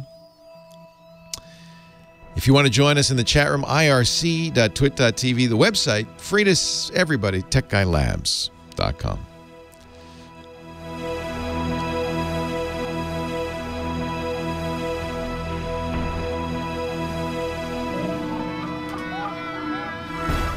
Leo Laporte, the tech guy. I will put in the show notes at techguylabs.com. That's our website. Free, by the way. There's no sign up. techguylabs.com. I will put a link to Simpson Garfinkel's study. He did it in 2003, bought hundreds of hard drives off eBay, found lots of confidential data on them. He has written a number of pieces. He's a privacy guru these days. He did this, I think, when he was still an undergraduate at MIT a long time ago. And then I will also put an article, Why the 3-Pass Data Wipe Requirement for Hard Drives is Obsolete. It's, you know, it's funny because things become, often anecdotal material becomes fact. Biblical certainty, fact, great fact, over time. And there's a lot of that in the computer world, and you'll talk to people, and you'll hear people say, oh, with absolute certainty, you got to wipe it 8 times, 9 times, because otherwise it'll be recovered. And then, you know, nobody really questions it. It gets handed down forever. And I consider it one of my duties to you to question all, quote, facts, in light of modern research, et cetera, and to debunk those theories. At one point, the Defense Security Service suggested a 3 or 7 pass wipe. When I say pass, by the way, it's erase, overwrite, erase, overwrite. So 1 pass is to erase the data, then overwrite it with 1s or 0s. At one point, the Defense Security Service said you have to do it 3 or 7 times to electronically clear a drive. This is apparently where the widely cited Defense Department's 3-pass standard became folklore, anecdotally true. However, the U.S. government commissioned a study from the National Institute of Standard and Technology. In 2008, they published their guides, and this is what NIST said. And this is, by the way, I want to just point out, in 2006, advancing technology has created a situation that has altered previously held best practices regarding magnetic disk type storage media. Once is enough. For drives manufactured after 2001, clearing by overwriting the media once is adequate to protect the media from both keyboard and laboratory attack. That's the new Department of Defense recommendation from 2006. It's gotten even, I think, it's certainly no more than once is necessary. And maybe there is somebody in the national, you know, agencies, the 3-letter agencies, who has a secret lab with special tools, and maybe, but if, you know what, if they're after you, forget it. Doesn't matter if you erase your drive anyway. They've got plenty of other things on you. 1 pass is sufficient. Now, SSDs, and that's one of the things I would point out, this is from 2006, that's one of the things that's changed. We're now using solid-state disks, and those, in fact, are harder to erase. And so I'm going to stand by my recommendation that as the minute you get a new machine, a new drive, a new phone, a new tablet, make sure that that hard drive is encrypted with strong encryption from the get-go. It does not, on modern machines, doesn't slow it down. I can tell you iOS, all iOS devices are. If you get a Google phone from Google, it is. Most Android phones these days are, but check to make sure. In the old days, you had to turn that on. Now they're encrypted by default. Most computers are not, however. And so it would be a great idea. All Macintoshes have built-in something called File Vault. Apple's taken to turning that on by default when you get a new computer on the newest Macs that have the T2 chip, because the T2 chip handles the encryption. It's so fast, they just say, turn it on. And they're right. It should be on. There's no reason it shouldn't be on. It's just on by default. It requires no effort on your part, because when you log into your account, it unencrypts everything and you can get access to it. It's transparent. You don't even know it's being encrypted. But it's being encrypted for a very good reason. If you give that computer away or it's stolen, somebody can't just take out the hard drive and get to the contents. Everything's gobbledygook. And unless they have the decryption key, they can't get to it. And they won't, because they don't know you. So you can safely, donate your computers, things like that. It would be wise to wipe all your data off, reformat it, reinstall the operating system, but they're not going to get to your underlying credit card information, that kind of stuff. On a Windows PC, it's a little more complicated, and I've been calling on Microsoft to change their practice.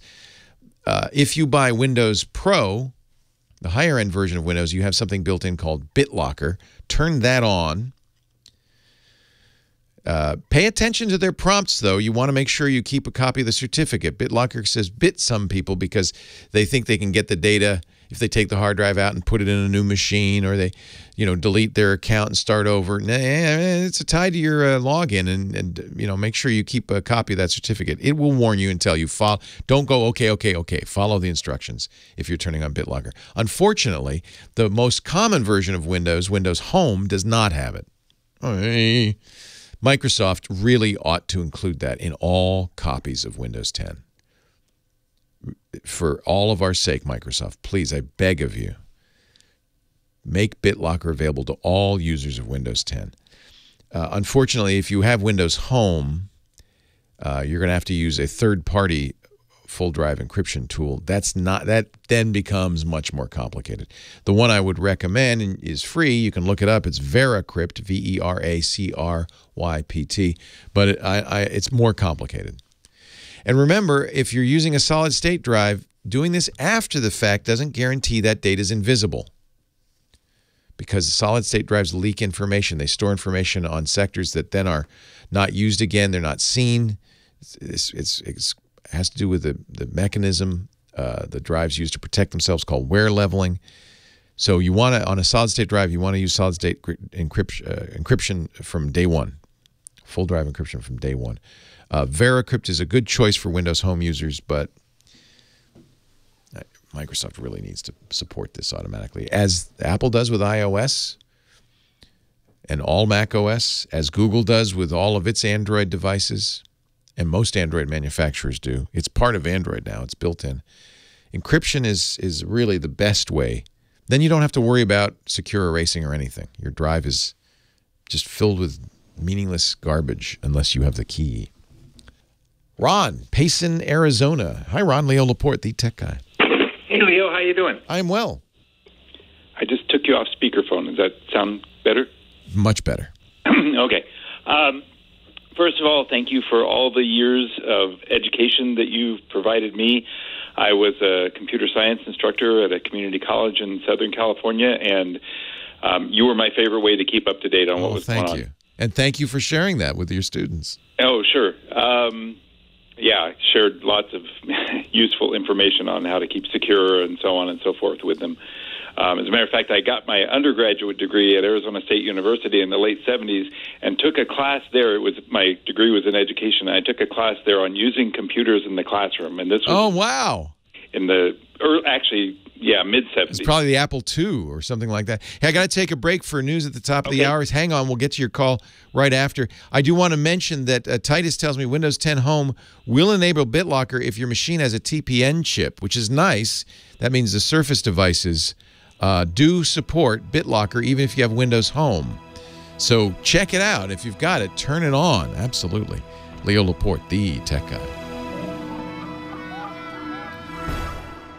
Our show today brought to you by LastPass. Actually, our podcast is, but really, my whole life is protected by LastPass. We were talking about encryption. Well, I said encryption's your friend, and when it comes to passwords, it's not only your friend, it's a requirement. These days, we have so many passwords. Every website, right? Every account, every app, they all need a password. And as you probably know, I know you know, each one should be unique. Each one should be long and random and completely unmemorable, which really raises the issue. Well, what am I supposed to do with all of these? How am I supposed to keep track? You need a password manager. You need LastPass, the password manager. The one I use, the one Steve Gibson recommends. Steve took the extra step of talking to the creator of LastPass, Joe Segrist. Joe shared all of the technologies LastPass uses, the source code, everything. And Steve looked at it and said, thumbs up, they're doing this right, and they continue to do it right. In fact, it's why I use LastPass for my business. And actually, that's the message today for you. If you're running a business, you know you're giving the keys to the kingdom to your employees, right? Those passwords. Studies show that most employees share passwords, and not just with other employees, but with friends and family too. That means the keys to your you wouldn't give your employees, the key to the front door unless you really trusted them, right? But you're doing worse. You're giving them the keys to your bank account, your web servers, your databases, everything, every day. Unless you use LastPass Enterprise. That's what we use. And we had to use it because one of our employees, very nice guy, couldn't remember his passwords. So he made a web page, a public web page with all of our company passwords on it. So after we changed all the passwords, we started using LastPass so that the employees can keep track of passwords, can generate good, long, strong passwords. They only have to remember the LastPass vault password, and LastPass keeps your passwords encrypted everywhere except on device. That means no LastPass employee can get to your passwords. It's trust no one. No one but you can unlock those passwords. You can share passwords without actually sharing the password. You don't have to write it on a piece of paper. You don't have to email it. You don't have to text it. It actually is shared in LastPass since all the employees have access. Here's how we use it. We have a folder for ops, a folder for business. All the passwords they need are in there, so all the people who are on the ops team, the operations team, get it. But they don't see it, and they can't change it. They just see dots, right? So they click the link, it opens the site, logs them in, then they're done. That's how you do it. So they don't even have access to the password. LastPass Enterprise can do all sorts of great things. You can set actually you have 100 policies. Things like set master password requirements. We enable password resets, restrict access to people when needed. It also encourages good password hygiene. They have a security check, so if you reuse passwords, they'll tell you where you reused it so you can change them to unique passwords everywhere. When an employee forgets a password, we can reset it. And furthermore, they can share that password. We change our passwords regularly, and it encourages employees to do that because it's very simple. They change the password, put it in LastPass, everybody has access to it. The LastPass password generator is primo. It does such a good job creating passwords of any length that are completely random. And you don't have to remember them. LastPass has an authenticator. Of course, it supports multi-factor. In fact, it's one of the policies. We require everybody in the company use two-factor authentication. It works with YubiKeys, with Duo Security, with Google Authenticator. LastPass has its own authenticator, which I really like because it's not a 6-digit code. It just puts an approved deny up on the user's smartphone. That's the new way of doing it, and I'm really a fan of that. No typing in numbers. It's more secure that way. I just think it's great. If you use Active Directory, Microsoft's Active Directory in your company, you can use that login as your LastPass credential login. I have LastPass at home. We use LastPass Families in the family, partly because of the password sharing capability of LastPass Families. And you can, when I log into LastPass Enterprise, it also logs into my LastPass Family, so I have access to my passwords and the company passwords. They don't mix, but I always have access to everything I need. I cannot tell you how much we love LastPass. It's just the best. We require it. You should too in your business. LastPass Teams for teams of 50 or fewer. LastPass Premium for personal use. LastPass Families for the entire family. And, of course, LastPass Enterprise. That's what you use at Twit. Over 43,000 businesses, from leading tech brands like MailChimp to Fortune 500 companies, trust LastPass. Twit is one of them. Not Fortune 500, but we do. The most preferred password manager. Find the best password solution for your team at LastPass.com/twit. LastPass.com/twit. And if you're a LastPass fan and you're going to the RSA conference, the entire Twit team is going to be at LastPass's cocktail party. You need a secret password to get in. So ask your LastPass representative. But that's going to be a lot of fun at the RSA conference. I think it's next month, right? Yeah, it's going to be a lot of fun. Megan, Jason, and I will all be hosting at Bourbon and Branch, so that should be a lot of fun. LastPass.com/twit. We thank them so much for the support of the Twit podcast. Well, hey, how are you today? Leo Laporte, the tech guy. Time to talk about tech. Oh, yeah, computers, the internet, home theater, digital photography, smartphones, smartwatches, all that jazz. My phone number, 8888-ASK-LEO. 888-827-5536. It's toll-free from anywhere in the U.S. or Canada. Incidentally, you can still use the website if you miss the show. We put audio and video from the show after the fact on the website. We put all the answers, all the questions, and if you've got a suggestion, an idea, something you'd like to pass along, that's a great place to put it. TechGuyLabs.com. That's free, no sign up, nothing. Just it's wide open, like the web used to be. Before paywalls, TechGuyLabs.com. So I was talking to Ron in Payson, Arizona. We ran out of time. But, Ron, I'm here now. What can I do for you, sir? Well, I think you actually might have just answered, at least partially answered my question with your LastPass promo right before the top of the hour there. LastPass sponsors the podcast, so I was doing the podcast ad. Okay. What was the question? The question is, there are some things that my wife and I use online that we both have our own separate passwords for. Yeah. But there are some things that we share a password for. Yes. And so I'm assuming from your promo there that LastPass families would be the solution to that. Yeah, bingo. Now, I have to say, they're a sponsor. We love them. But almost any password manager will allow you to do this. It's called shared passwords. And we do that all the time. My wife needs access to the cable company account, the Comcast account, so she can log in on her iPad. She needs the PG&E bill, the electric bill. She needs that login. Or actually, I need that. Things like that. So there are absolutely any family some passwords that you share. And there are a couple of ways to do that. Almost any password manager will let you send an invite and share it over, as long as that person is using the same password manager. So to mention another one, 1Password, which is probably the second most popular password manager out there.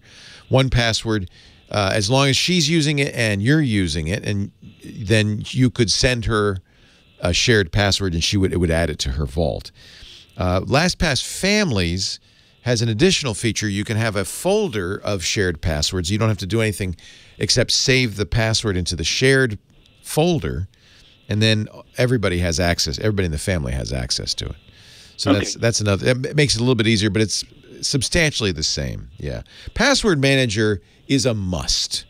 If you're still using the same password over and over again, a combination of the kids' birthdays, your dog's name, and your mother's maiden name, please, you got to stop.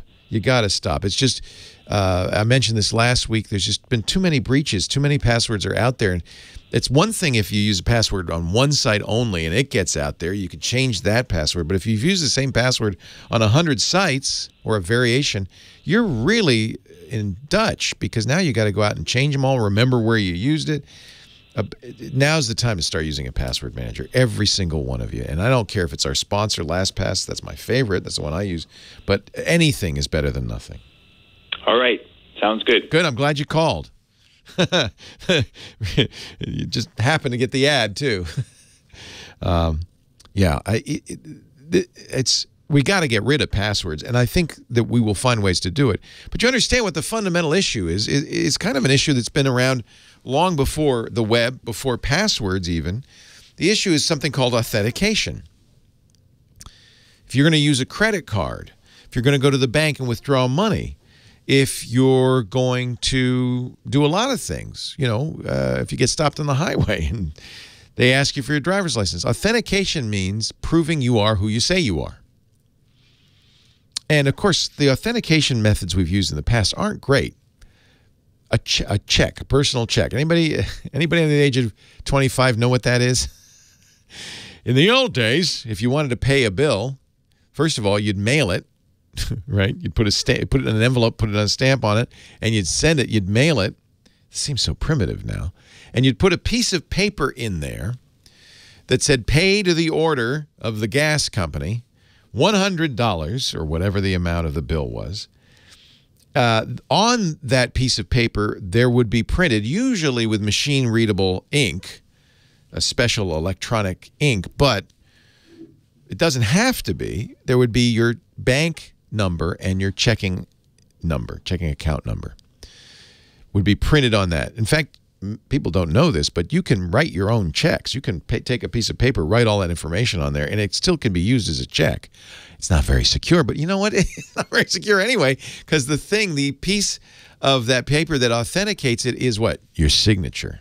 Ooh, nobody could fake that. Your signature was how we used to authenticate things. Well, clearly, in this day and age, that's inadequate. Although it does surprise me when I use my Apple Watch to buy something. You know, I tap to pay, and then a thing pops up on the screen saying, sign here. It's like, what do you need my signature for? I just authenticated it with a very strong encrypted technology, and you want me to sign? Sign my name? What?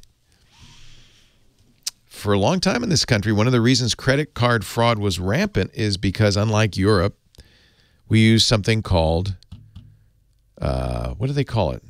Swipe and sign, I guess was what they called it. You swipe your card, you have possession of the card, well, that's pretty good, and then you sign your name, and the two of those are sufficient to say, I am who I say I am. Sometimes maybe the store was really extra careful and they'd ask for a driver's license. At that point, it's pretty good, right?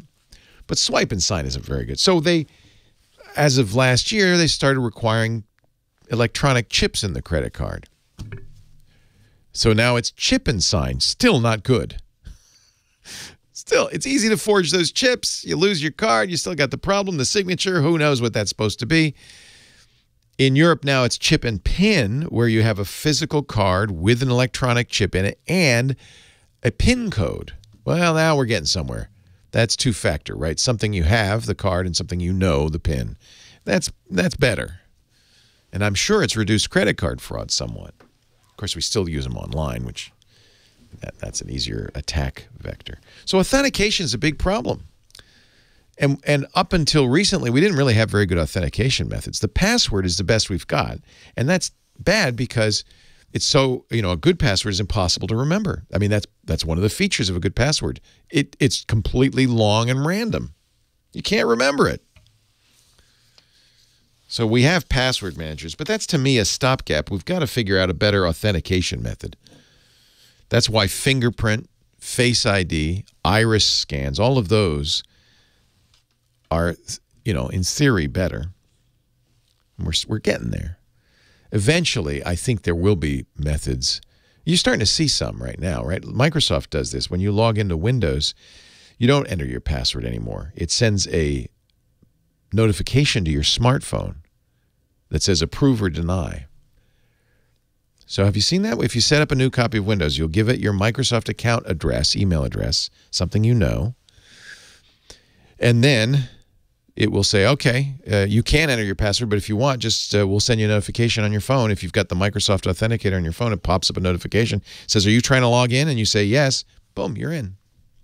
That's actually, it doesn't seem secure because you didn't enter a long, weird password, but it is actually more secure. And I think that techniques like that are coming to make things easier. I hope they are. 8888 Ask Leo, the phone number. Patty, Painesville, Ohio. Hello, Patty.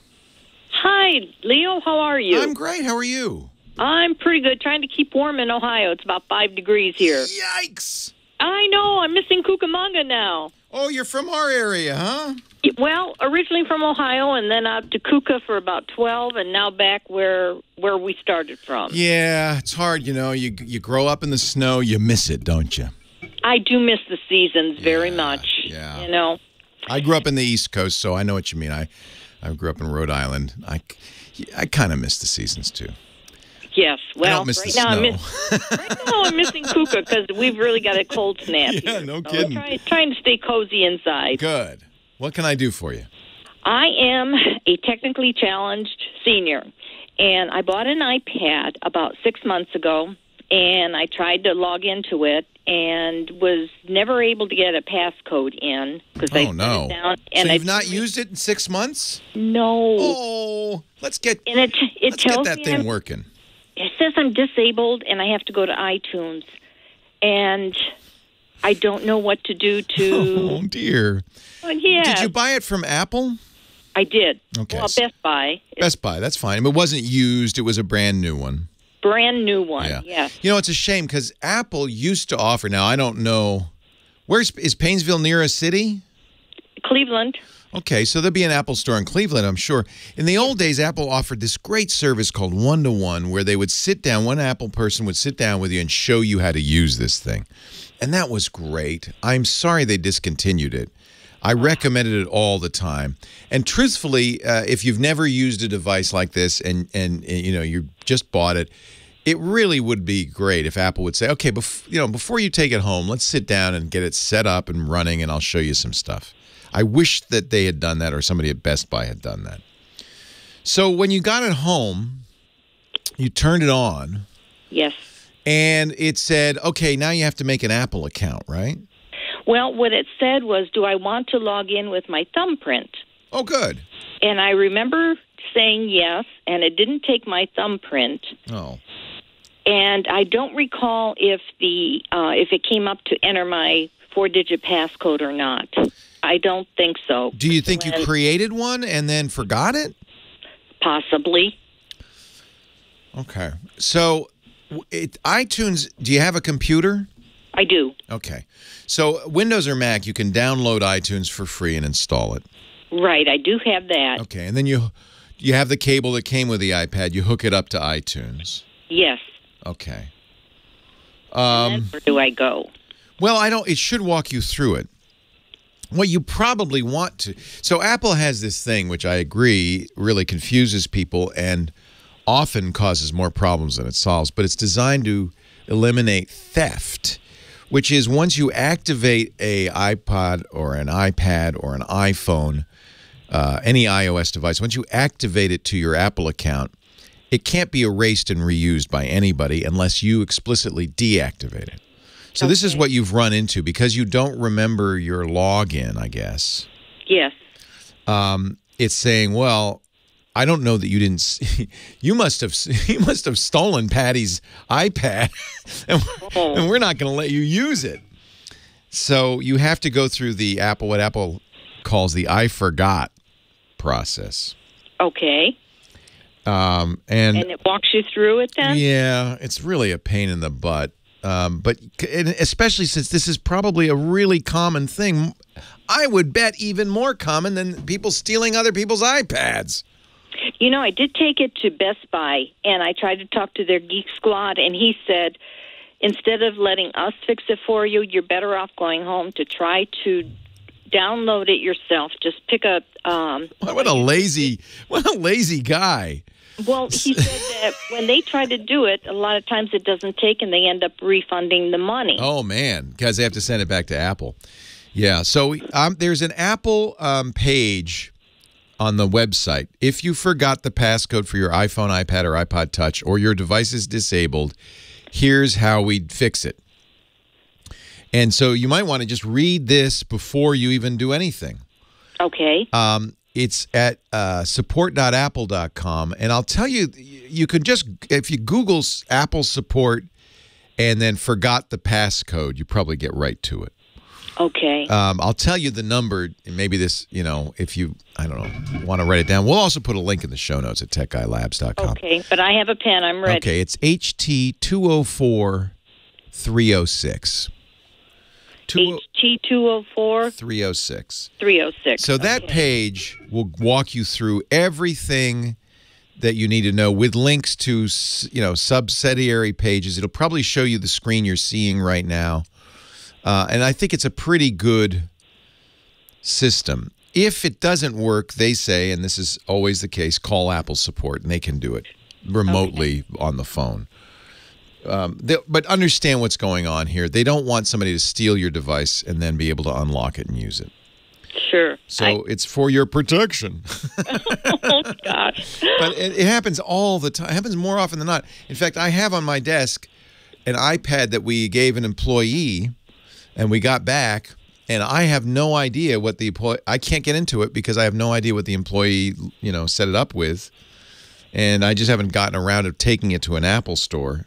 If you took it to an Apple store, you'd have to have the bill of sale to prove you owned it. I mean, they're really strict about this. Oh, my goodness. I think unnecessarily. There was a big problem with people stealing iPhones, and apparently this has helped. But okay. I think it's also really driven a lot of people nuts. Well, it's driving me crazy because I want to use it. You paid a lot of money for that, and you haven't been able to use it for 6 months. I know. And you know what? You're gonna. I predict, Patty, you're gonna love it. Well, my last resort will be to take it to an Apple store. Yes. And actually face-to-face. And bring your Best Buy receipt so that Okay. they know you own it. And they will totally do this for you, unlike the Geek Squad. They will fix it for you. So you go into Cleveland and do that. That's your last resort. But read this page. I have faith. You can do it. I know I can. Yeah. Take my time, read through it. Like I said, a little technically challenged senior here. So my mom is 86 years old. Now, admittedly, because she's my mom, she's had every computer ever. But she is an iPad fanatic. She lives on her iPad. We call her, and I have FaceTime calls with her, and it's just so much fun. She just loves it.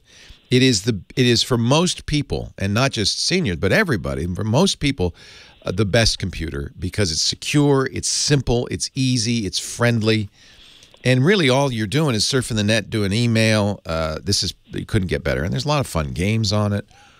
I think you're gonna be glad you got it working. I'm glad you called. Yes, well, thank you very much, and send some warm weather this way, okay? Okay, stay warm. Take care, Thanks, Patty. Leo Laporte, the tech guy. Yeah, you need the bill of sale, Chris, because you know she owns it, and I know she owns it, but Apple doesn't know she owns it. So when you take these things to the Apple store and say, hey, unlock this thing, they're going to say, well, you have to prove you own it, that you didn't steal it. Well, this is the annoying thing about I honestly think this perhaps is, but this is very Apple. Very Apple.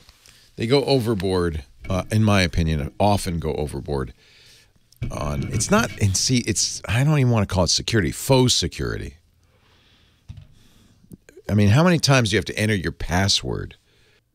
What will happen in this process is she will have to recover her Apple password. They won't let her restore it. It's not like a regular computer. That's the point. iOS devices are not like a Mac even. A Mac, you could erase the hard drive and start all over. Tracy, Irvine, California. Leo Laporte, the tech guy. Hello, Tracy. Hello. Welcome. Hi, thank you. You're on the air. Yay. Yay. I have a question for you. My husband just retired, and we bought a travel trailer. Oh, boy, how fun. Yes, well. Yes, well, okay. Okay, I shouldn't make assumptions. Sounds interesting. We just have a lot of learning to do, and one of the things that we learned is that when we use internet on our cell phone, we quickly overuse our allowed data, and it costs us a lot of money. So yes. I'm looking it certainly does, doesn't it? Yeah, it does. So I am looking into mobile internet that does not use our cell phone, our current cell phone plan. Right. Well, there's a couple of things you could do. You could use your cell phone, but you just want to arrange for a less expensive, larger data cap. And different companies have different plans. To my knowledge, and correct me if I'm wrong, chat room, I don't think any company, even though every company offers, quote, unlimited data, I don't think any company actually offers unlimited data in the sense that after a certain period of time, they slow it way down. That's my understanding. Yeah, that's the data cap. So, but some of them have higher data caps than others. So, for instance, and okay, so that's number one. Maybe you don't want to change your cell phone carrier, but this is still important because you can go to most carriers and say, hey, I'd like a data device.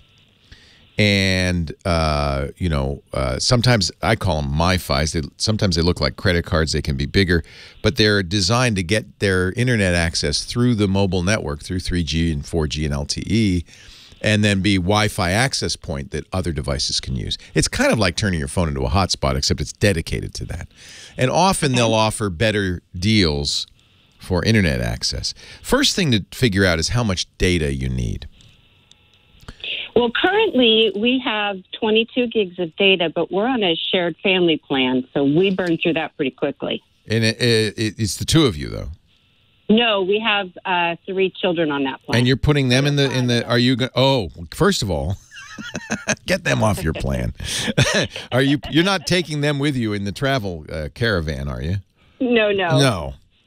So that's part of the problem, is that you've got 5 people using the shared data plan. Presuming that you want to continue to do that, you might want to get. Do you want to have multiple devices that can use this internet? Yeah. Yes, or we could. If we get internet off this device, we could turn one into a hotspot. I've been looking at like Skyroam. Don't do that. Okay. I have Skyroam. I thought I loved Skyroam until I looked at the fine print and noticed that their cap is 500 megabytes a day. Oh. After which they slow way down. And it's like, wait a minute. That's not very much. I could go through 500 megabytes in a half hour of TV. Right. That's no good. That's no good. Cross that one off. We're also thinking of getting a satellite antenna. Yeah. Are there any satellite, for the TV? You'll see a lot of RVers as you travel around that do have dishes or Hughes, or my favorite, which is Exceed. It's called Wild Blue by Exceed. But that, A, you have to buy that expensive equipment, and B, you have to aim it every time you stop. If you really wanted to spend money, they even make some that will aim themselves as you drive, but that seems overkill. Well, it's a travel trailer, so we're not using You're not living in it. We drive. Yeah. So you'll see this when you go to KOA or wherever you end up. You're going to see a bunch of RVers, and some of them even that's out on the lawn on a stand. They've got their dish, but you have to set it up. You have to aim it every single time. You get used to that. It's not a hard thing to do as long as you have a clear view of the southern sky. Those work fine. There are other limits though with data on satellite. Satellite internet is a little bit slower, and they have usually provisions for limiting you might as well call them bandwidth caps. They don't want you to use too much. They want you to use a fair amount of data. And so that can be a problem. There's big latency because you have to get your data up to the satellite, down to the center, back up to the satellite, down to you. And by then it's taken so long. It's no good for voice over internet or gaming. It's fine for surfing and email. I think you're right to go with the LTE solution. It's just a question of shopping it until you find somebody that has what you need. For instance, I use Google Fi. Now, if you can sign up for Google Fi at fi.google.com. This is Google's, it'd probably be the one I'd recommend, although I'm not sure it's the best deal, but I'll give you an example of why it's useful. Google offers this. They are a reseller of Sprint, T-Mobile, and U.S. Cellular. And that's one reason you might like this, because as you travel around, it gives you more choices. Sprint, T-Mobile, or U.S. Cellular, whoever's best in whatever area you're in is the one you're going to use, but it all goes through Fi. The other reason it's good is they charge you $20 for the phone. That's $20 a month for phone and unlimited texts, and then $10 per gigabyte of data, but no more than $60 a month. So after 6 gigabytes, they stop charging you. And then after, I think it's 50 gigabytes, they start to either slow you down or start charging you again at $10 a gigabyte. So the nice thing about Google Fi is you kind of have a cap on the cost. It's very fast. It works in a lot of areas. And, I didn't mention this thing. They also sell data SIMs that give them away, frankly. That's part of your account. So if you set up a Fi account, you could put you'd have to have a computer or a tablet that supported LTE. Many do. I use my iPad. I was going to say, I live on my iPad, which is my problem. Well, but iPad, you'd have to buy a new iPad, one that had LTE built in. There's a good reason to do that, by the way. It doesn't have GPS unless you get the LTE iPad. And since I bet you'll end up using this for navigation, because it's a great nav device. Yeah. So you would look at the LTE versions of the iPad. Apple charges, I think, $130 extra for those. But then you could put a Google Fi SIM in it, and it has its own data. It's not on a hotspot. It has its own data. That's okay. So that's that's one way of looking at this. And then you can also go to Verizon. Probably Verizon is not the cheapest. I would guess T-Mobile will give you the best deal. And inquire. Say, I want to get a. Tell them what you're doing, and I want to get the best deal. I want the biggest bandwidth cap. And this is why you need to do a little homework, which is figure out how much data a month you're going to use. Look at your current usage, both with your internet service provider and your phones and your tablet and everything, and add it all up. Most people, I'll be honest, most people on their phone don't ever use more than 5 gigabytes in a month, which means they never hit the cap. It's what happens is when you watch Netflix at home, that's when you start to use the data. Netflix, Amazon. Are you going to watch streaming TV? If I can find some good, Oh, you can. or some cost-efficient data, I should say. Well, that's the key, right? So that's where you start to really eat data. You start watching Netflix for a couple hours every night. You'll be using a gigabyte or two per night. You'll get well over. You'll probably get up to 50 or 60 gigabytes a month. So that's what you want to figure out, what your data budget is, and then shop around. But you absolutely can get better plans for this kind of use. Some of these home cell phone carriers offer home devices. People use it for their home. But that's what you want. You want that high cap. Leo Laporte, the tech guy. I would start with T-Mobile and see what prices you can get for a data-only device. Oh, so it's a data only. Yeah. And then does it? That's what I'm saying is instead of putting it on your existing, you don't want to change carriers probably. No, I don't. I have Verizon right now. Yeah, Verizon's the most expensive, almost always. Yeah, so let me. In my area, they're the best, but. Yeah, well, that's the other problem, right? Because T-Mobile may not work well where you're going. Verizon is always. Right. Yeah, a lot of areas Verizon's the best. Now, remember, T-Mobile's about to merge with Sprint, which may make a difference. Okay. So T-Mobile does offer mobile internet plans for hotspots, and they go up to 22 gigabytes depending on your plan. Now, again, if you're going to watch a lot of Netflix, you might go through that pretty quick. So, yeah, I don't think it'd be a lot. The reason Skyroam and companies like it are not in the long run going to do any better is they're getting their access from Sprint, T-Mobile, Verizon, AT&T. So that's what I. Yeah, they buy it wholesale, and often those companies allow them to charge less because they're not their brand. But yeah, the Skyroam, I used it internationally. I thought this is going to be great, but we hit 500 because my wife and I both used it. We hit 500 megabytes almost instantly. And so, by 3 in the afternoon, it was really, really slow. We couldn't use it anymore. Yeah. You might look at here's a wild card right now, which is Xfinity.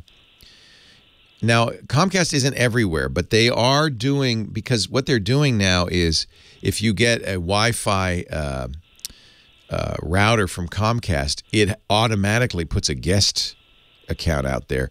And in many cities, as you travel around, you'll see Xfinity hotspots everywhere. Oh, okay. Yeah, but it has to be an area, where they are. But they offer a good deal. If you're already an Xfinity customer, you can get an unlimited plan. Somebody's saying for $45. Oh, Kim's saying for $45 a month. The problem, Kim says they will use Verizon's network when they're not using Comcast. I would check with that one. Are you currently a Comcast customer? No. No, your cable company's not Comcast. No, our cable is not. Well, I mean, it's Cox, so that's not Comcast. Yeah. Right. You might check with Cox. Comcast is doing something really weird, which is essentially trying to build a mobile phone network using hotspots, Wi-Fi access points from their customers. It's a very strange thing. But they're big enough that they might be able to pull it off. It just, again, that depends on where you go. This is a tricky one. So, but do you know where you're going to go? I mean, all over the United States. I mean, it's going to change. We were just up at Joshua Tree. That's when we burned through our data because we couldn't find any hot spots. And well, that was a good test. Right. So, Scooter X says, look at visible.com, which is on Verizon's network. It's an MVNO, but they apparently have unlimited data. I'm always unlimited. Never is really unlimited. That's Well, that's why I don't want to change my current plan with 22 gigs. No, don't. Because that's better than a lot of people. Yeah. Yeah. The problem is get those kids off of it. If you didn't have all those kids on your plan, I know. My kids are 27 and 24, and they're both on my cell service. Well, yeah, that's about the age of mine. Yeah, you can't. We need a support group for parents to throw their kids off. It's like I always want to know that I can get in touch. I know. It's worth it. I got to run. Thank you. Good luck. All right. Thank you very much. Have fun. Thank you. Bye. We will. Leo Laporte, the tech guy. Boogie, oogie, oogie. You ready to get down, Dick DeBartolo, Mads? I'm down. He is down. He's down. I'm under my desk. Used to wear nothing but satin shirts open to the waist. Now he's Mr. Flannel. But he's still a disco dude in his heart of hearts. He's also our Giz Wiz, our gizmo wizard. Everybody, get up on the floor.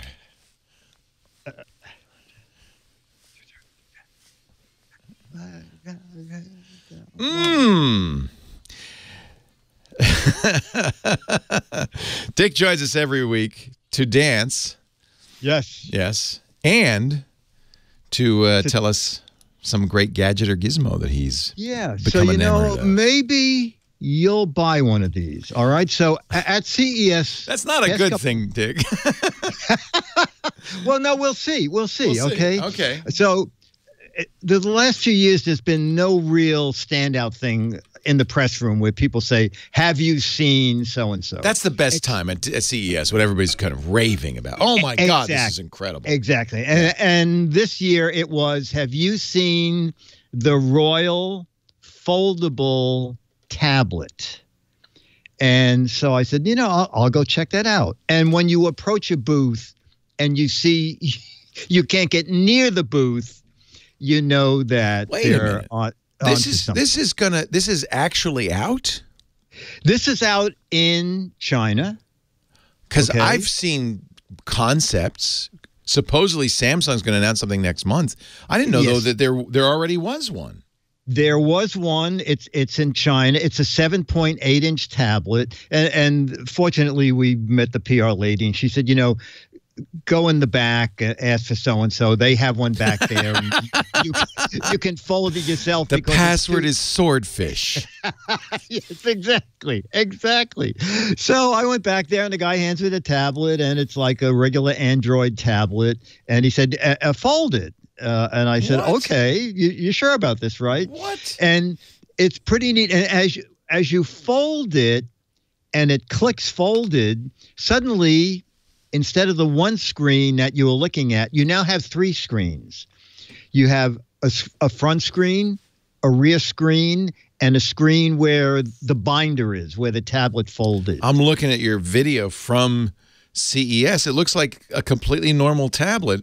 Exactly. It's so weird. And then you just bends. You just bend it back. Oh, no. You're going to break it. Oh, no. That's exactly what I said. I said, if I look under the table, are there 50 of these broken? And the guy said, only if you fold it the other way. Yeah. Yep. So the screen just bends. It just bends. And then there's no hinge. Now you have three screens. So you can have a phone on one side, you can be reading something on the other. You can have your messages coming down the binder. Does it fold all the way together, though? I noticed you kind of got it open a little bit. You know what? I tell you the truth, I was afraid I was going to break it. It clicks open, and so it is actually folded in half when it's folded all the way. I didn't know you could get one of these now. Yeah, and I also left it that way because it stands up that way. And as the guy said, you can put it on its side and then play Battleship with someone because you both have your own screens. Ooh, what fun! And then also, it's kind of neat. There are two cameras in there, a 20 megapixel and a 16 megapixel. When you shoot pictures, you can be seeing what you're shooting, and the person you're seeing can be seeing what you're seeing on their side of the screen. So if they want to smile or adjust their hair or whatever, both people can see what you're about to take a picture of. ROYOLE. Royal is spelled weird. Royal. Yeah. Now, the price may put you off. Okay. Okay. It's coming later in the year to the U.S., but there is a developer model available in 2 months with 120 gigabytes. Oh, that's a lot of storage. Okay. Okay. It's a Snapdragon 855. Nice processor. All right. Okay. Now, give me your guess as to the price. Well, what I don't know is how much that screen costs. And, everybody who makes OLED screens says, oh, we're going to have foldable screens. I'm going to guess it's around $800. Oh, you're laughing at me. Well, you could buy the front screen. Just get the front, not the back. And then later on, you could add the back screen and then the binder. $1,300 and change. Okay. Well. Yeah. Okay. Yeah, but, I mean, this is pretty new stuff. I know. And there's a 250 gigabyte model. Yes. Gigabytes, yeah. But for how much is that? $1,470. Get the extra 256. Why not? Yeah, exactly. Now, God, I have a lot of questions for you. Is it Android? It's what they call. I think the guy said it was COS based on Android 9. Okay. So that means it probably doesn't have the Google stuff on it. That's interesting. That's COS, huh? I guess you'd have to modify it, although... Leo, I look at my note here. It's water. They call it Water OS. Water OS. Well, that was lost in translation. That's fine. Oh, it's close. Yeah. Based on Android 9.0. I like how your mind works. This is why, by the way, he is so funny, is his mind is weird. And he writes funny. He just does. He's just like, you can't help it. I'll just say this. I happened to watch an old Eddie Cantor movie last night, and there was a line in there so funny that this reminded me of. The guy said, my wife didn't put any water in the aquarium today because the fish didn't drink what she gave them yesterday. Oh, man. Now, that fits in with my thinking. What, just your general feeling about this? Would you carry this around? You know what? I think it's something I don't have a need for. I mean, I could say, well, on the bus, I'm going to be watching a movie, and then I'm going to want to get off the bus, and I don't want to have this big tablet to make phone calls. I'll fold it in half. But is that really the main feature of it? Is it's more pocketable? That seems to be, and you have 2 different screens. But if you have a tablet, you can have 2 screens anyway. Right.